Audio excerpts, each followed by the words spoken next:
Okay, so history one shot লাগে, history one shot লাগে sir, chapter one shot দিয়ক, chapter one shot দিয়ক, একেলগে গোটেই চ্যাপ্টাৰ দিয়ক। সো এয়া আহি গ'ল history one shot chapter 1 class 10 syllabus. So এতিয়া মোক নকবা যে স্যাৰ বহুত লেংদি হৈছে ভিডিঅ'টো, বহুত দীঘল হৈছে ভিডিঅ'টো, সেইবিলাক এতিয়া নচলিব। ওৱান শ্বট লাগে বুলি কৈছিলা, ওৱান শ্বট আহি গৈছে। খালি এটাই কথা মনত ৰাখিব লাগিব যে এইটো বহুত লেংদি হ'ব ভিডিঅ'টো, বিকজ গোটেই চ্যাপ্টাৰটো ইয়াতে কভাৰ কৰি দিব চেষ্টা কৰিম, আৰু কুৱেশ্যন আনচাৰখিনিও এক্সাৰচাইজৰ ইয়াতে কৰি দিব চেষ্টা কৰিম। এটা দুটা খালি ডিমেৰিট থাকি যাব, এটা দুটা কমি থাকি যাব খালি। এটা কমি হৈছে যে ইণ্টাৰেকশ্যন কৰিব নোৱাৰিবা, ইণ্টাৰেক্টিভ কৰিব নোৱাৰিম আমি এইটো আনফৰ্চুনেটলি। কিবা ডাউটছ কুৱেশ্যন থাকিলে কমেণ্টত লিখিব পাৰিবা, কিন্তু এনেকৈ ফেচ টু ফেচ ইণ্টাৰেকশ্যন যিটো আমাৰ লাইভ ক্লাছেছত হয়, সেই বস্তুটো খালি আনফৰ্চুনেটলি তোমালোকৰ কাৰণে কৰিব নোৱাৰিম। আই এম চ' চৰি এবাউট ইট। আৰু ছেকেণ্ড কথাটো হৈছে যে এক্সাৰচাইজৰ ভিতৰৰ কুৱেশ্যনবিলাক খুব বেছি ডেপথত তোমালোকক কৰাই দিব নোৱাৰিম, যেনেকৈ আমি লাইভ ক্লাছত সম্ভৱ হয়। চ' আই এম ৰিয়েলি চৰি এবাউট ইট। এই দুটা বস্তু ইয়াত কৰাটো অলপ সম্ভৱ আমাৰ কাৰণে নহ'ব। আৰু বাকী গোটেই কমপ্লিটলি লাইভ ক্লাছ নল'লেও যাতে তোমালোকে ফাৰ্ষ্ট চেপ্টাৰটো আৰু একো ডাউট নাথাকে, তাৰ তেনেকুৱা লেভেলত আমি কমপ্লিটলি ওৱান শ্বটত কভাৰ কৰি দিম চেপ্টাৰ 1 ক্লাছ 10 হিষ্ট্ৰী। ঠিক আছে, চ' পাৰ্টিশ্যন অফ বেংগল এণ্ড স্বদেশী মুভমেণ্ট ষ্টাৰ্ট কৰিম। প্ৰথম ইম্পৰ্টেণ্ট কথা মই শিকাই দিব বিচাৰিছোঁ তোমালোকক যে হিষ্ট্ৰী যিকোনো এটা টপিক যদি আমি ষ্টাৰ্ট কৰিব বিচাৰোঁ, তেনেহ'লে we have to first keep in mind যে কি কৰিব লাগিব। প্ৰথমতে 5 পইণ্ট ষ্ট্ৰেটেজি এটা বনাব লাগিব, 5টা ইম্পৰ্টেণ্ট পইণ্ট আমি মনত ৰাখিব চেষ্টা কৰিব লাগিব। এতিয়া কিতাপত মই যোৱাই নাই, এইটো পাৰ্টিকুলাৰ চেপ্টাৰ তোমালোকৰ আমি ডিছকাছ কৰিম, পাৰ্টিশ্যন অফ বেংগল এণ্ড স্বদেশী মুভমেণ্ট। এতিয়ালৈকে কিতাপত মই যোৱাই নাই, অলপ পাছত যাম কিতাপলৈকে কি আছে। 5টা ইম্পৰ্টেণ্ট পইণ্ট আমি সদায় মনত ৰাখিব চেষ্টা কৰিব লাগিব হিষ্ট্ৰী ষ্টাডি কৰোঁতে। আগলৈও মনত ৰাখিবা, যদি তোমালোকে কোনোবা ষ্টুডেণ্টে যদি আৰ্টছ ল'ম বুলি ভাবিছে আগলৈ গৈ পেলাই, তেতিয়াহ'লে তোমালোকৰ কাৰণে এইটো পাছত গৈ ইম্পৰ্টেণ্ট হ'ব। 5 পইণ্ট প্ৰিপেৰেশ্যন আমি কৰিব লাগিব হিষ্ট্ৰী ৰিগাৰ্ডিং। যিকোনো এটা ইভেণ্ট যদি হিষ্ট্ৰীত আমি কৰোঁ, আমি 5টা পইণ্ট প্ৰথমতে ওলাই ল'ব চেষ্টা কৰিব লাগিব। 5 ইম্পৰ্টেণ্ট ইনফৰমেশ্যন আমি ওলাই ল'ব চেষ্টা কৰিব লাগিব। ফাৰ্ষ্ট আমি ওলাই ল'ব চেষ্টা কৰিব লাগিব যে টাইম কিহৰ কথা পাতি আছে। ঠিক আছে, কোনটো সময়ৰ কথা পাতি আছে। ফৰ এক্সাম্পল যদি পাৰ্টিশ্যন অফ বেংগলৰ কথা আমি কওঁ, টাইম কেতিয়া হৈছিলে সেই পাৰ্টিকুলাৰ ইভেণ্টটো। For example partition of Bengal কেতিয়া হৈছিলে, 1905 হৈছিল। ঠিক তেনেধৰণে আমি যদি জালিয়ানৱালা বাগ কৰোঁ, তেনেহ'লে টাইমটো কি, 13 এপ্ৰিল 1919। আমি যদি চিভিল ডিছঅবিডিয়েন্স মুভমেণ্ট কৰোঁ, টাইমটো কি, 1930। চ' তেনেকৈ ফাৰ্ষ্ট ইম্পৰ্টেণ্ট পইণ্ট যিটো আমি ফাইণ্ড আউট কৰিব ল'ব লাগিব, সেইটো হৈছে টাইম। ছেকেণ্ড ইম্পৰ্টেণ্ট ইনফৰমেশ্যন যিটো আমি ফাইণ্ড আউট কৰি ল'ব লাগিব, সেইটো হৈছে পাৰ্চন ইনভলভড। ঠিক আছে, পাৰ্চন ইনভলভড। এইটো মই সকলোকে কওঁ যে 5 পইণ্ট ষ্ট্ৰেটেজি ফৰ হিষ্ট্ৰী। এইটো কৰি ল'লে কি হ'ল, সলসলীয়াকৈ তোমালোকৰ মনত থাকি যাব, ৰত্তাবাজি আৰু কৰিব লগা প্ৰয়োজন নহয়, ধুনীয়াকৈ চিষ্টেমেটিকেলি তোমালোকৰ কভাৰ হৈ গৈ থাকিব। ছেকেণ্ড হৈছে person involve. For example partition of Bengal বুলি যদি কওঁ আমি, পাৰ্চন ইনভলভ লৰ্ড কাৰ্জন। ঠিক তেনেধৰণে বিভিন্ন ইভেণ্টত কিছুমান পাৰ্চন ৰেছপনচিবল হৈ থাকে, সেই পাৰ্চনবিলাকৰ নামকেইটা আমি ওলাই ল'ব পাৰিব লাগিব। ঠিক আছে, থাৰ্ড কি ইম্পৰ্টেণ্ট কথা আমি মনত ৰাখিব লাগে, থাৰ্ড ইম্পৰ্টেণ্ট কথা আমি মনত ৰাখিব লাগে, run up to the event. Run up to the event মানে সেই পাৰ্টিকুলাৰ ইভেণ্টটো হোৱাৰ আগে আগে কেনেকুৱা ধৰণৰ পৰিস্থিতি সৃষ্টি হৈছিলে। ৰান আপ, যদি ক্ৰিকেটৰ বলিং চিনি পোৱা, তোমালোকে দেখা যে বহুত দূৰৰ পৰা দৌৰি আহি পেলাই বলাৰটোৱে বলটো এনেকৈ ফাইনেলি পেলাই। বলটো পেলোৱাটো কি হয়, বলটো পেলোৱাটো এটা ইভেণ্ট, কিন্তু লগে লগে থিয় হৈ পেলাইতো বলটো এনেকৈ পেলাই দিব নোৱাৰে, যথেষ্ট ডাঙৰ যথেষ্ট লম্বা পিচ থাকে। চ' অলপ আঁতৰৰ পৰা আহি মমেণ্টামটো লৈ এনেকৈ পেলাব লাগে। চ' সেই দৌৰি অহাটোক ৰান আপ বুলি কয়। চ' হিষ্ট্ৰীটো ইভেণ্টবিলাকৰ কেছত আমি সেই কথাটো মনত ৰাখিব চেষ্টা কৰিব লাগিব যে যিকোনো এটা ইভেণ্ট হোৱাৰ আগতে কেনেকুৱা পৰিস্থিতি আছিলে, যোনে নি পেলাই লাহে লাহে সেই ইভেণ্টটোৰ কাৰণে প্ৰিপেয়াৰ কৰিছিলে চবকে, সেইটো হৈছে ৰান আপ। চব ইভেণ্টতে আমি চাম, তোমালোকে টেনশ্যনেই ল'ব নালাগে। লাহে লাহে মই প্ৰত্যেকটো ইভেণ্টত কেনেধৰণে এই গোটেইকেইটা বস্তু আমি ফাইণ্ড আউট কৰিব পাৰিম, সেইটো শিকাই দিম তোমালোকক লাহে লাহে সেই শ্বৰ্টকাটটো। নেক্সট 4 নম্বৰত আমি ক'ব পাৰোঁ যে পাৰ্টিকুলাৰ একচুৱেলি ইভেণ্টটো আছিলে কি, ইভেণ্টটোৰ দিনা বা ইভেণ্টটোৰ সময়ত কেনেকুৱা ধৰণে কি কি হৈছিলে। For example partition of event, partition of Bengal এটা ইভেণ্ট, সেই ইভেণ্টটো কেনেধৰণে আগবাঢ়িছিলে সেই বস্তুখিনি আমি চাম তাৰপিছত। আৰু 5 নম্বৰত আমি চাম কনজিকুৱেঞ্চেছ। ঠিক আছে, মই MCQ কুৱেশ্যন বা শ্বৰ্ট কুৱেশ্যন এই 5টা পইণ্টৰ বাহিৰত একো সুধিব নোৱাৰে। মই আজিলৈকে 5 বছৰ 5টা বেচ অলৰেডি পঢ়াই গৈছোঁ, কোনো ষ্টুডেণ্টে আজিলৈকে কম মাৰ্কছ পোৱা নাই। প্ৰত্যেকবাৰে কমন কুৱেশ্যন পৰে এক্সামত আমাৰ লাইভ ক্লাছেছৰ, সেইটো গেৰাণ্টি আছে। এই 5টা পইণ্টত যদি তুমি কভাৰ কৰি ল'ব পাৰা, ইয়াৰ ভিতৰৰ পৰাই তোমালোকৰ MCQ আৰু শ্বৰ্ট কুৱেশ্যন যে আহিব, সেইটো আগবাঢ়িম। আগবাঢ়ি পেলাই নেক্সট তোমালোকক এতিয়া আমি কিতাপলৈ যাম, কিতাপৰ পৰা ষ্টাৰ্ট কৰিম কি কি তোমালোকৰ কিতাপত দিয়া আছে। ঠিক আছে, চ' পাৰ্টিশ্যন অফ বেংগল আহিছোঁ, পাৰ্টিশ্যন অফ বেংগল। সেই 5টা কি পইণ্ট যে গল্ডেন ৰুল কৈছিলোঁ, সেই 5টা গল্ডেন ৰুল বিচাৰিব পাৰিলে তোমালোকৰ আধাখিনি কাম অলৰেডি কভাৰ হৈ যাব, আধাতকৈও বেছি, ইনফেক্ট 80% কাম কভাৰ হৈ যাব। ঠিক আছে, চ' প্ৰথম কি ক'লো, টাইমটো মনত ৰাখিবা। চ' পাৰ্টিশ্যন অফ বেংগলৰ টাইমটো কি আছিলে, 1905। ছেকেণ্ড কৈছিলোঁ পাৰ্চন ৰেছপনচিবল, লৰ্ড কাৰ্জন। আৰু পাৰ্চন ৰেছপনচিবল আছিলে, মানুহ আৰু ৰেছপনচিবল আছিলে, এণ্ড্ৰিউ ফ্ৰেজাৰ, বেমফাইল ফুলাৰ, তেনেকুৱা ধৰণৰ আৰু কিছুমান মানুহ ইনভলভ আছিলে, সেইবিলাক লাহে লাহে আহিম অলপ পাছত। কিন্তু প্ৰাইমেৰী পাৰ্চন ইনভলভ আছিলে লৰ্ড কাৰ্জন। ঠিক আছে, তাৰপিছত ৰাণ আপটো কেনেকৈ আগবাঢ়িছিলে, 1757 battle of Plassey, 1765 treaty of Allahabad, 1773 regulating act, এনেকে লাহে লাহে লাহে লাহে আগবাঢ়িছিলে, সেইটো কম অলপ পাছত। তো এতিয়া বাকী ইভেন্ট কেইটা অলপ পাছত চেষ্টা কৰিম আমি তোমালোকক বুজাবৰ কাৰণে, বিকজ এইকেইটা বুজিব লাগিব, এতিয়া ষ্টাৰ্টিঙত এনেকে পইণ্ট পইণ্ট কৰি দিলে বুজি নাপাবা। চ' মুঠতে সেইটোৱে বেকগ্ৰাউণ্ডত মাইণ্ডত চলাই ৰাখিবা যে এই পাঁচটা পইণ্ট আমি যেনেকে ফাইণ্ড আউট কৰি ওলাব লাগে। দুটা অলৰেডি ফাইণ্ড আউট আমি কৰিছো, 1905 লৰ্ড কাৰ্জন। এতিয়া বাকীখিনি মই অলপ পাছত তোমালোকক কৈ আছো, ৰাণ আপটো এতিয়া লাহেকে কম। Right. চ' পাৰ্টিশ্যন অফ বেংগলত কি হৈছে মেইন কথা, 1905-ত এটা ডিচিশ্যন লৈছে ব্ৰিটিছ গভৰ্ণমেণ্টে ইণ্ডিয়াত, যে যিখন এক্সিষ্টিং বেংগল প্ৰভিন্স আছে, যিখন যথেষ্ট লাৰ্জ, যিখন যথেষ্ট কমপ্লেক্স, সেইখনক দুটা ভাগত ডিভাইড কৰিম বুলি তেওঁলোকে ডিচিশ্যন লৈছে। এতিয়া এইখিনিতে আমাক এটা প্ৰয়োজন হ'ব টাইম লাইন। ঠিক আছে, আমাৰ ক্লাছবিলাকত আমি কেনেকৈ কৰোঁ যে কপিখন আমি ডিভাইড কৰিম। ফৰ এক্সাম্পল, আমি যদি চেপ্টাৰ 1 পাৰ্টিশ্যন অফ বেংগলৰ কাৰণে যদি 10খন পেজ ৰাখিছোঁ কপিত, তাৰ আমি এখন পেজ অলৰেডি আগতে আৰম্ভণিতেই টাইম লাইন বুলি এখন পেজ ছেপাৰেটলি লৈ ল'ম। গোটেই চেপ্টাৰটোত থকা টাইম লাইনখিনি আমি তাত এণ্টাৰ কৰি গৈ থাকিম, যিমানখিনি পাওঁ আমি সেই চেপ্টাৰ। ফাইন, সেইটো কৰাৰ পাছত তোমালোকে নিজে দেখিবা কিমান চমৎকাৰ এটা তোমালোকৰ হিষ্ট্ৰী প্ৰিপেৰেশ্যনত দেখিবা তোমালোকে কিমান ইজি তোমালোকৰ হিষ্ট্ৰী প্ৰিপেৰেশ্যনটো হয়। ঠিক আছে, চ' টাইম লাইনত এই চেপ্টাৰটোৰ কাৰণে আমি ষ্টাৰ্ট কৰি দিম 1757। কি হৈছিলে কোৱাচোন, ফটাফট কমেণ্ট ছেকশ্যনত দিয়া, 1757-ত কি হৈছিলে।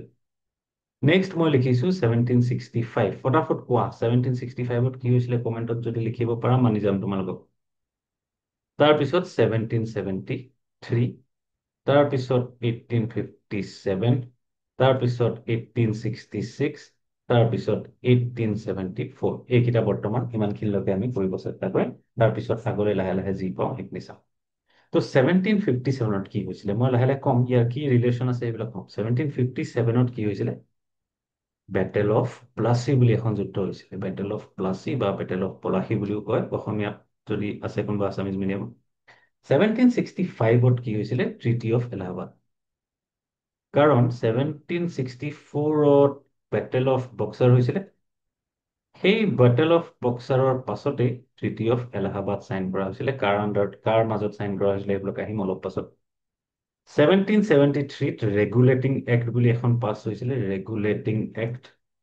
চবতে এটা এটাকৈ আহিম ডিছকাছ কৰিবলৈ, ডোন্ট হেভ টু ৱাৰি। এতিয়া জাষ্ট লিখি যোৱা টাইম টেবুলটো, টাইম লাইনটো প্ৰথমতে লিখি লোৱা। এই কিয়ৰ কৰ কি কি ৰেলিভেঞ্চ আছে মই বুজাই দি আছো অলপ পাছত, জাষ্ট অলপ ধৈৰ্য ধৰা। মই অলৰেডি কৈছো এই চেপ্টাৰটো আমি ওৱান শ্বটটো চাই ললে তোমালোকৰ আৰু বেলেগ একো প্ৰয়োজনেই নাই। মোৰ লাইভ ক্লাছ লোৱাৰো ইনফেক্ট প্ৰয়োজন নাই যদি তোমালোকে এই ওৱান শ্বটটো ভালকৈ চাই লোৱা। Chief commissioners province.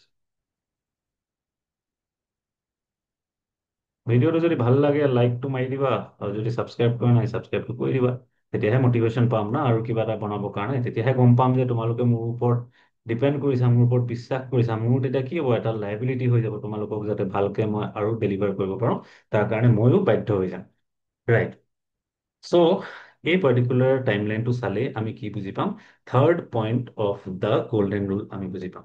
Golden ৰুলৰ third পইণ্টটো কি আছিলে, ৰান আপ বুলি কৈছিলোঁ আমি, যে কেনেকৈ পৰিস্থিতিবিলাক ক্ৰিয়েট হৈছিলে এটা পাৰ্টিকুলাৰ ইভেণ্ট হ'বৰ কাৰণে। চ' এতিয়া পাৰ্টিশ্যন অফ বেংগল হ'বৰ কাৰণে কেনেকৈ পৰিস্থিতিবোৰ ক্ৰিয়েট হৈছিলে সেইটো আমি চাম। অকল বেংগলে কিয়, কিয় আমি partition of Bombay, partition of Madras এনেকুৱা টপিক কিয় হিষ্ট্ৰীত নাপাওঁ বা হিষ্ট্ৰী কিতাপত কিয় নাপাওঁ, কিয় আমি কেৱল পাৰ্টিশ্যন অফ বেংগল বুলিহে স্পেচিফিকেলি। সেইটোত এটা বহুত ডাঙৰ লজিক সোমাই আছে, আৰু সেই লজিকটো যেতিয়াই বুজি পাবা অট'মেটিক দেখিবা কিমান ইজি হৈ গ'ল পাৰ্টিশ্যন অফ বেংগল। ঠিক আছে, চ' ব্ৰিটিছ প্ৰথমতে ইণ্ডিয়ালৈ কোন জেগাত আহিছিল, এডমিনিষ্ট্ৰেটিভলি বিজনেছ কৰিবৰ কাৰণে আহিছিলে চুৰাট টুৰাট ক'ৰবাত, কিন্তু এডমিনিষ্ট্ৰেটিভ কণ্ট্ৰল লৈ পেলাই প্ৰথমবাৰৰ বাবে কোন জেগাত আহিছিলে, বেংগলত আহিছিলে। আৰু সেই বস্তুটো কেতিয়া হৈছিলে, বেংগলত কেতিয়া আহিছিলে, প্ৰথমবাৰৰ বাবে বেংগলত আহিছিলে তেওঁলোকে 1757 আফটাৰ দ্য চেপয় মিউটিনি তেওঁলোক আহিছিলে ইণ্ডিয়ালৈ।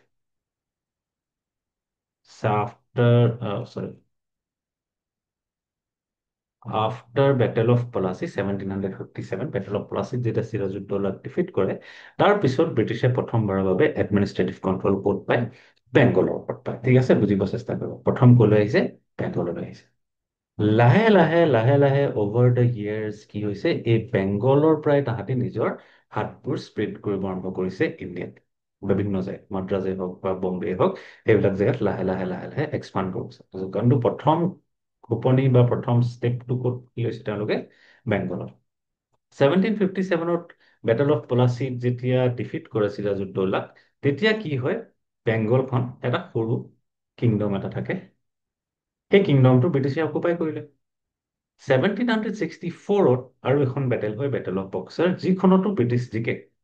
জিকি পেলাই 1765 ট্ৰিটি অফ এলাহাবাদ চাইন কৰে between Shah Alam and Mughal empire Shah Alam and British officer Robert Clive. এই 1765 এলাহাবাদ ট্ৰিটিখন হোৱাৰ পাছত কি হয়, বিহাৰ আৰু উৰিষ্যা আৰু দুডোখৰ জেগা কি হয়, এতিয়া বেংগলৰ লগত এড হৈ যায়। এতিয়া বেংগলখন আৰু অলপমান ডাঙৰ হৈ যায়। ঠিক আছে, বুজিব চেষ্টা কৰা। 1757 বেংগললৈ আহিলে, সৰু আছিলে, কব্জা কৰিলে। 1764 1765 আৰু অলপ এক্সপাণ্ড হ'ল, বেংগলখন আৰু অলপমান ডাঙৰ হ'ল। সেই প্ৰচেছটো চলি থাকোঁতেই 1773 আকৌ ব্ৰিটিছে কি কৰিছে, এখন ৰেগুলেটিং এক্ট বুলি এক্ট পাছ কৰি দিছে। ৰেগুলেটিং এক্ট, ৰেগুলেটিং এক্ট বুলি এখন এক্ট পাছ কৰি দিছে। কেতিয়া? 1773। এই এক্টখনত তেওঁলোকে কি কৈছে যে বেংগল, সেই সময়ত তিনিটা প্ৰভিন্স আছে, বেংগল প্ৰভিন্স, মাদ্ৰাজ প্ৰভিন্স আৰু বম্বে প্ৰভিন্স। তিনিটা ইণ্ডিপেণ্ডেণ্ট প্ৰভিন্স আছিলে, নিজৰ নিজৰ ভাগে কাম কৰি থাকিছিলে, তিনিটা ইণ্ডিপেণ্ডেণ্ট প্ৰভিন্স আছিলে। এতিয়া ৰেগুলেটিং এক্ট 1773খনে কি কৈছে যে এই মাদ্ৰাজ আৰু বম্বে প্ৰভিন্স দুইটাকে আমি গোটাই পেলাই তাৰ ৰেচপনচিবিলিটিটো আমি কাক দি দিম? তাৰ ৰেচপনচিবিলিটিটো আমি বেংগল প্ৰভিন্সক দি দিম। কেনেকৈ? বেংগলৰ যিজন গভৰ্ণৰ আছিলে, সেই বেংগলৰ গভৰ্ণৰজনক আমি কি কৰি দিম? বেংগলৰ গভৰ্ণৰজনক আমি এতিয়া গভৰ্ণৰ জেনেৰেল নামটো দি দিম আৰু তেওঁৰ আণ্ডাৰত কৰি দিম বম্বে আৰু মাদ্ৰাজ। তো ইয়াত ৰেগুলেটিং এক্ট কি হয় সেইটো আমি লিখি ল'লে অলপমান ভাল হ'ব। ৰেগুলেটিং এক্ট গোটেই আছে, তোমালোকৰ কিতাপতে আছে, পেজ নম্বৰ 2 গ'লে দেখিবাই, কাৰণ মোৰ সেই অভ্যাসটো নাই যে কিতাপৰ পৰা চাই চাই লাইন বাই লাইন তোমালোকৰ আগত মাতি যাম বুলি। সেইকাৰণে মই গোটেই কনচেপ্টটো ব্ৰডলি বুজাই দি লৈছো। তোমালোকে কিতাপত চাব বিচাৰিলে কিতাপৰ পৰা চাব পাৰা, পেজ নম্বৰ 2 সেইটো পাই যাব, background of partition of Bengal বুলি ছেকশ্যনটো। ঠিক আছে, চ' ৰেগুলেটিং এক্ট 1773 হোৱাওঁতে কি হৈছে, দুটা মেইন প্ৰভিজন দিছে তাত, যে গভৰ্ণৰ অফ বেংগলজন কি হ'ব, এতিয়া গভৰ্ণৰ জেনেৰেল বুলি কোৱা হ'ব কাইলৈৰ পৰা, অলপমান ডাঙৰ, অলপ চিনিয়ৰ এটা পজিশ্যনত তেওঁ যাবগৈ, গভৰ্ণৰ জেনেৰেল বুলি তেওঁ কোৱা হ'ব। আৰু নেক্সট ইম্পৰ্টেণ্টটো হৈছে যে বম্বে এণ্ড মাদ্ৰাজ প্ৰভিন্স যিকেইটা আছিলে, সেইকেইটা কি হৈ যাব এতিয়া, সেইকেইটা ছাবঅৰ্ডিনেট প্ৰভিন্স হৈ যাব কাৰ? বেংগল প্ৰভিন্সৰ। এইখিনিতে এটা ইণ্টাৰেষ্টিং কথা সেইকাৰণে আহি পৰিব। ঠিক আছে, বুজি পাইছা নাই? বুজি পাইছা যদি ফটাফট ছাবস্ক্ৰাইব কৰা আৰু লাইক বটনটো দবাই দিয়া। আৰু এটা কথা সদায় মনত ৰাখিবা, জ্ঞান যিমান বিলাবা সিমান বাঢ়িব। চ' সেইকাৰণে লগৰবিলাকৰ লগত শ্বেয়াৰ কৰা ভিডিঅ'টো ফ্ৰীতে বনাই দিছোঁ, ফ্ৰী ইনফৰমেশ্যন, ন' ৱৰি, ন' টেনশ্যন, কেৱল শ্বেয়াৰ বটনটো টিপি দিব লাগে, লাইক বটনটো টিপি দিব লাগে। সিমানটো যদি কৰি দিয়া, মই যথেষ্টখিনি মটিভেশ্যন তোমালোকৰ পৰা পাই যাম। বাৰু যি কি নহওক, এতিয়া বেংগল প্ৰভিন্স খনৰ আণ্ডাৰত বম্বে আৰু মাদ্ৰাজ অলৰেডি আহিছে। ওৱান ছেকেণ্ড ৰিভিজন কৰি দিছোঁ। 1757 বেটেল অফ প্লাচিৰ পিছত কি হৈছিলে? বেংগলখন কব্জা কৰিছিলে, সৰু এটা জেগা আছিলে। 1765 ট্ৰিটি অফ এলাহাবাদৰ পাছত বেংগলখন আৰু অলপমান ডাঙৰ হ'ল। 1773 ৰেগুলেটিং এক্টৰ পাছত বেংগলখন চাইজ হিচাপে ডাঙৰ হোৱা নাই, কিন্তু কাম হিচাপে আৰু বেছি ডাঙৰ হ'ল। এটা এক্সাম্পল এটা লোৱা তুমি, তোমাৰ নাম ফৰ এক্সাম্পল ৰাহুল, তোমাৰ নাম ফৰ এক্সাম্পল ৰাহুল, আৰু তোমাৰ দুজন ফ্ৰেণ্ড আছে, মৌচুমী আৰু say for example Rohit. Mousumi independent, Rohit independent, ৰাহুলো ইণ্ডিপেণ্ডেণ্ট। ঠিক আছে, কিন্তু মই এদিন হঠাৎ আহি পেলাই তোমালোকক ক্লাছত ক'লো, মই প্ৰিন্সিপাল বা মই ক্লাছ টিচাৰ, মই ক্লাছত আহি ক'লো যে কাইলৈৰ পৰা এই মৌচুমী আৰু ৰোহিতৰ কপিবিলাকো কিন্তু ৰাহুলে প্ৰথম চেক কৰিব। তেওঁলোকে ভালকৈ হোমৱৰ্ক কৰিছে নাই, ভালকৈ ডেট লিখিছে নাই, মাৰ্জিন আঁকিছে নাই, সেইবিলাক ৰাহুলে চেক কৰিব, ৰাহুলে চেক কৰি মোক ইনফৰমেশ্যন দিব। চ' এতিয়া কি হ'ল, ৰাহুলৰ কামটো বাঢ়ি গ'ল নে? আগতে ৰাহুলে অকল নিজৰ কপিখন মেইনটেইন কৰিলেই হৈ গৈছিলে। এতিয়া ৰোহিত আৰু মৌচুমীৰ কপিকেইখনো ৰাহুলে মেইনটেইন কৰিব লগা হৈছে, ৰাহুলে চাব লগা হৈ গৈছে। তো কি হৈছে, তাৰ ফলত ৰাহুলৰ কামটো আৰু অলপ বাঢ়ি গৈছে। চ' সেইটো এক্সাম্পল আমি বেংগলৰ কেছত চাব পাৰোঁ, যে ইমান দিনে বেংগল অলৰেডি ডাঙৰ হৈছিলে, এক্সপাণ্ড হৈছিলে, নিজৰ যথেষ্ট কাম আছিলে, সেইবোৰ মেনেজ কৰি আছিলে।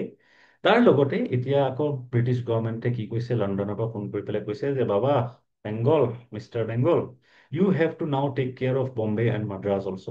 তাহাঁতৰ যি খাতা বহি আছে সেইবিলাক তোমাক জমা দিব, তুমি সেইবিলাক চাই আমাক ইনফৰমেশ্যন দিবা বা তুমি তেওঁলোকক কেনেকৈ কাম কৰিব লাগে সেইটো এডমিনিষ্ট্ৰেট কৰিব। চ' ৰেগুলেটিং এক্ট 1773লৈকে আহি পাই মই কি একচুৱেলি ক'ব বিচাৰি আছো ইয়াত, যে 1773 ৰেগুলেটিং এক্ট আহি পোৱালৈকে Bengal has become very large and complex. প্ৰকৃততে একচুৱেলিতে বহুত বেছি লাৰ্জ আৰু কমপ্লেক্স হৈ গৈছিল। সেইটোৱেই তেওঁলোকে এক্সকিউজ দিছে, ইনফেক্ট ব্ৰিটিছে লৰ্ড কাৰ্জনে সেইটো এক্সকিউজ দিছে যে বেংগল পাৰ্টিশ্যনটো আমি কিয় কৰিছো, আমি বেংগল পাৰ্টিশ্যনটো কৰিছো বিকজ ইয়াক এডমিনিষ্ট্ৰেট কৰা দিগদাৰ হৈছে, ইয়াক কণ্ট্ৰল কৰা হৈছে। একচুৱেলি প্ৰকৃততে সেইটো সঁচা, সেইটো মিছা কথা নহয়। একচুৱেলিতে বহুত ডাঙৰ হৈ গৈছিলে, কিন্তু ইমান চিম্পল নহয়। তাৰ পিছত কিছুমান হিডেন কজেছ, হিডেন ফেক্টৰছো আছিলে যিবিলাক আমি চাব লাগিব ইয়াত। ঠিক আছে, সেইবিলাক চাম, ন' ডাউট। কিন্তু প্ৰথমতে জেনুইন এডমিনিষ্ট্ৰেটিভ প্ৰব্লেম কি আছিলে সেইখিনি আমি চাই। চ' ৰেগুলেটিং এক্টলৈকে আহি পালো। কি কি দেখি পালো এতিয়া? প্ৰথম, Bengal has become very large, Bengal has become very complex, and now Bengal has also' become responsible for managing the Bombay and Madras provinces. ঠিক আছে, এই পৰিস্থিতি চলি থাকোঁতেই এটা আৰু ইভেণ্ট আহি পালে, সেইটো হৈছে 1857 চেপই মিউটেচন। এইবিলাক শ্বৰ্ট কুৱেশ্যন টাইপত তোমালোকে লিখি ল'বা দেই। এতিয়া ওৱান শ্বট ভিডিঅ' বনাইছো কাৰণে মই ক'ব পৰা নাই। আমাৰ অনলাইন লাইভ ক্লাছেছ হ'লে মই এইবিলাক ডিক্টেট কৰি দিওঁ কুৱেশ্যনখিনি। বাট এতিয়া যিহেতু ইমান সেই সুবিধা আমাৰ হাতত নাই, বা তোমালোকৰ পৰা ডাউট লোৱাও সুবিধা আমাৰ নাই, চ' ইয়াৰ পৰাই শ্বৰ্ট কুৱেশ্যন আহিব, কিন্তু ইয়াৰ বাহিৰৰ পৰা নাহে। MCQ শ্বৰ্ট কুৱেশ্যন যিখিনি মই ইয়াত কৈ আছো, এই শ্লাইড, এই PPT-খন যদি তোমালোকক লাগে, কমেণ্ট ছেকশ্যনত ইমেইল ID নিজৰ মেনশ্যন কৰি দিবা, মই তাত ইমেইল কৰি দিম। কোনো আননেচেচেৰী আৰু তাত টেনশ্যন লোৱা, হেডেক লোৱাৰ প্ৰয়োজন নাই। হোৱাটছএপ নাম্বাৰ দেখি আছা তলত, হোৱাটছএপ নাম্বাৰটো খুজি ল'ব পাৰা, বা কমেণ্ট ছেকশ্যনত ইমেইল ID টো মেনশ্যন কৰি দিলে মই এই PDF-খনৰ PPT-টো অট'মেটিক তোমালোকক ট্ৰান্সফাৰ কৰোৱাই দিম মোৰ কাৰোবাক টিমক কৈ পেলাই। ঠিক আছে, ফাইন। চ' এই পৰিস্থিতি চলি থাকোঁতেই আমি চেপই মিউটিনি বুলি এটা বস্তু দেখিছোঁ, 1857 চেপই মিউটিনি। বুজিব চেষ্টা কৰিবা এতিয়া, এই গোটেই বস্তুবিলাক ৰিলেশ্যন আছে। মই সেইকাৰণে বাৰ বাৰ কৈ থাকোঁ, এটা ইভেণ্ট যদি হিষ্ট্ৰীৰ ক'ৰবাৰ পৰা অচানক উলিয়াই আনি পেলাই পঢ়িব চেষ্টা কৰা, বহুত ডিফিকাল্ট যেন লাগিব, বহুত টান যেন লাগিব, বহুত কষ্ট পাবা। কিন্তু এনেকে দূৰৰ পৰা যদি টানি আনি পেলাই একদম চেইন বনাই, চিকুৱেঞ্চ বনাই যদি ইভেণ্টবিলাক কৰি গৈ থাকা, একদম এনেকে মজা লাগিব হিষ্ট্ৰী। ইনফেক্ট এনেকুৱা হৈছে যে মোৰ ইয়াত ক্লাছ 10ত বহুতে টিউচন লৈ পেলাই নিজৰ ষ্ট্ৰীম বহুতে আৰ্ট ষ্ট্ৰীমলৈ গুচি যায়।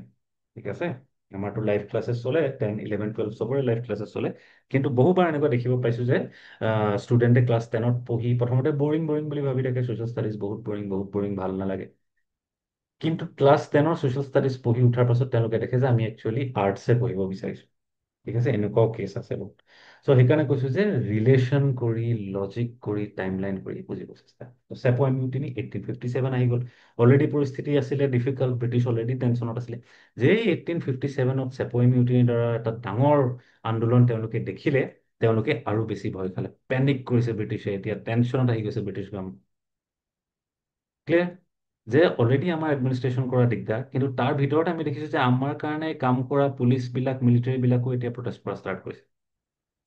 চ' কালি পৰহি যদি আৰু এটা মুভমেণ্ট হয়, আৰু এটা যদি ইভেণ্ট তেনেকুৱা হয়, বেংগলখন ইমান বেছি ষ্ট্ৰং হৈ আহি আছে, তাত যদি এনেকুৱা এটা কিবা হয়, আমি কিন্তু মেনেজ কৰা দিগদাৰ হ'ব। চ' বেংগলৰ কাৰণে জল্দি কিবা এটা উপায় ওলাব লাগে। ঠিক আছে, সেইবিলাক ভাবি চিন্তি থাকোঁতেই 8 বছৰ, 9 বছৰমান গৈছিলেহে। তেনেকুৱাতে আকৌ বেংগলত কি হ'ল, 1866ত এটা প্ৰকাণ্ড ফেমিন আহি পাৰিলে, দুৰ্ভিক্ষ এটা আহিলে। বহুত কষ্ট হ'ল সেই সময়ত বেংগলখন মেনেজ কৰা, বহুত মানুহ মৰিল, বহুত শ্বৰ্টেজ হ'ল, বহুত প্লেনিং ওপৰ নিচে হ'ল, বহুত অসুবিধা হ'ল সেই সময়ত মেনেজ কৰা। চ' এইবিলাক দেখি ফাইনেলি আৰু ব্ৰিটিছ গভৰ্ণমেণ্টে হাত দাঙি দিছে যে বেংগলখন আৰু ইমান দিন এনেকৈ কৰি ধৰি থাকি পেলাই আমি মেনেজ কৰি থকা আমাৰ কাৰণে দিগদাৰ হৈছে, বেংগলখন অলপমান ডিচেণ্ট্ৰেলাইজ কৰিব লাগিব, অলপমান মুকলি কৰি অলপমান বেংগলৰ লোডটো কমাব লাগিব। চ' সেইকাৰণে পাৰ্টিশ্যনৰ দিশে প্ৰথম ষ্টেপটো অলৰেডি 1874ত লৈ পেলাইছিলে, by creating a separate chief commissioner's province, separate province of Assam, complete province কৰি দিয়া নাই, এটা chief commissioner's province বুলি, সৰু চিষ্টাৰ প্ৰভিন্স বা ব্ৰাদাৰ প্ৰভিন্স বুলি আমি ক'ব পাৰোঁ, এটা সৰু স্মল চাইজৰ প্ৰভিন্স এটা কৰি চিফ কমিশনাৰ বুলি এজন অফিচাৰৰ আণ্ডাৰত এই পাৰ্টিকুলাৰ প্ৰভিন্সটো তেওঁলোকে অলৰেডি বনাই দিছিলে। সেইটো পেজ নাম্বাৰ 2 দিয়া আছে, MCQ শ্বৰ্ট কুৱেশ্যনৰ কাৰণে বহুত ইম্পৰ্টেণ্ট। যে 7 ফেব্ৰুৱাৰী 1874ত আছাম চিফ কমিশনাৰ্ছ প্ৰভিন্স হৈছিলে, এইটো কুৱেশ্যন সুধিব পাৰে, when did Assam become a chief commissioner's province? ঠিক আছে, তাৰ লগতে ইম্পৰ্টেণ্ট যে ফাৰ্ষ্ট চিফ কমিশনাৰ অসমত কোন আছিলে, RH কিটিংছ। কৰ্ণেল আছিলে তেখেত, কৰ্ণেল আৰ এইচ কিটিং আছিলে। That is very important to keep in mind. আৰু জেগা কোন কোনখিনি আছিলে, ব্ৰহ্মপুত্ৰ ভেলীৰ কিছুমান জেগা আছিলে, যেনেকে কামৰূপ, নগাঁও, দৰং এটচেট্ৰা, এইবোৰ জেগা আহিছিলে। নৰ্থ কাছাৰ হিলছ আহিছিলে, খাচী জয়ন্তীয়া হিলছ আহিছিলে, নগা পাহাৰ আহিছিলে, গাৰো পাহাৰ আহিছিলে। এনেকুৱা ধৰণৰ জেগাবিলাক এড হৈ গৈছিলে আছাম প্ৰভিন্সত। চিফ কমিশনাৰ, আছামৰ চিফ কমিশনাৰ প্ৰভিন্সত। চ' সেইখিনি ইম্পৰ্টেণ্ট হয়, মনত ৰাখিব চেষ্টা কৰিবা। পেজ নম্বৰ 2, পেজ নম্বৰ 3 দিয়া আছে। আণ্ডাৰলাইন কৰিব বিচাৰিলে আণ্ডাৰলাইন কৰিব পাৰা। পৰীক্ষাৰ কাৰণে খালি এইটো মনত ৰাখিব লাগিব, ঠিক আছে। অ'কে। চ' আই হোপ ইমানখিনিলৈকে বুজি পাইছা টপিকটো। আকৌ এবাৰ পটককৈ কুইকলি আকৌ এবাৰ চাম আপ কৰি দিছোঁ। যোনে বুজি পাইছে সি 1 ছেকেণ্ড, 2 ছেকেণ্ড, 3 ছেকেণ্ড মান স্কিপ কৰি যাব পাৰে ভিডিঅ'টো।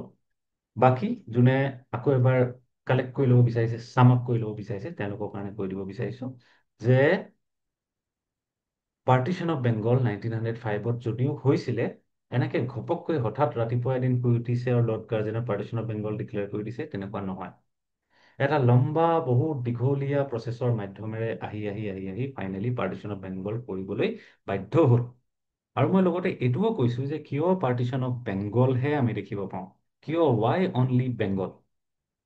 তাৰ উত্তৰ হৈছে যে Bengal actually genuinely was becoming very very large and very very difficult to manage and administer, which was one important reason behind partition of Bengal. ঠিক আছে। 1757 battle of Plassey, 1765 treaty of Allahabad, 1773 regulating act, 1700 1857 sepoy mutiny, 1866 Bengal famine. তাৰপিছত finally 1874 chief commissioners প্ৰভিন্সলৈকে division কৰাৰ পাছত আমি দেখিব পাওঁ যে তাৰ পিছতো যেতিয়া ব্ৰিটিছে ছাকচেছফুল নহ'ল বেংগলখন প্ৰপাৰলি এডমিনিষ্টাৰ কৰিবৰ কাৰণে, তেতিয়া ফাইনেলি তেওঁলোকে 1905 গৈ এই মেজৰ ডিচিশ্যনটো ল'ব লগা হয়, যাৰ কাৰণে প্লেনিং 1903 মানৰ পৰা অলৰেডি ষ্টাৰ্ট হৈ যায়। ক্লিয়াৰ? চ' আই বিলিভ ইমানখিনি তোমালোকৰ ক্লিয়াৰ আছে। চ' এতিয়া নেক্সট ইম্পৰ্টেণ্ট পইণ্ট এটা আহিছে। নেক্সট ইম্পৰ্টেণ্ট পইণ্টটো হৈছে some of the hidden causes বা hidden factors behind partition of Bengal. Very important. কুৱেশ্যনত ডাইৰেক্টলি তোমালোকক এক্সামত সোধে যে ডিছকাছ দি হিডেন ফেক্টৰ্ছ বা hidden reasons behind the partition of Bengal. ত' এইটো একদম ভালকৈ মন দি নোটছ বনাই ল'বা, স্ক্ৰীনশ্বট লৈ ল'বা, লাগিলে দুবাৰ তিনিবাৰ ৰিপিট কৰি শুনি ভিডিঅ'টো চাই ল'বা, লাগিলে হিডেন ৰিজনছ ফৰ পাৰ্টিশ্যন, লাগিলে দুবাৰ তিনিবাৰ ৰিপিট কৰি চাই ল'বা, কিন্তু এইটো একদম নাপাহৰিবা ইয়াৰ লজিকটো, ইয়াৰ কনচেপ্ট। ফাইন। চ' এই লজিকটো বুজাবলৈও মই ডাইৰেক্টলি এক বাক্যতো কৈ দিব পাৰোঁ এইটো, কিন্তু আশা কৰিছোঁ যে তোমালোক অলপ এডভান্স ষ্টুডেণ্ট হয় সকলোবিলাক, আৰু অলপ কমপ্লেক্স লেভেলৰ আণ্ডাৰষ্টেণ্ডিং তোমালোকে ৰাখিব পাৰিবা। চ' ওৱান্স এগেইন গোটেই ছবিখন দেখিব চাব চেষ্টা কৰিবা যে 1757 ব্ৰিটিছ প্ৰথমবাৰৰ বাবে বেংগলতহে আহিছে, অন্য জেগাত যোৱা নাই। বেংগলৰ পৰাহে লাহে লাহে লাহে লাহে গোটেই ভাৰতবৰ্ষত তেওঁলোক এক্সপাণ্ড কৰি গৈ আছে।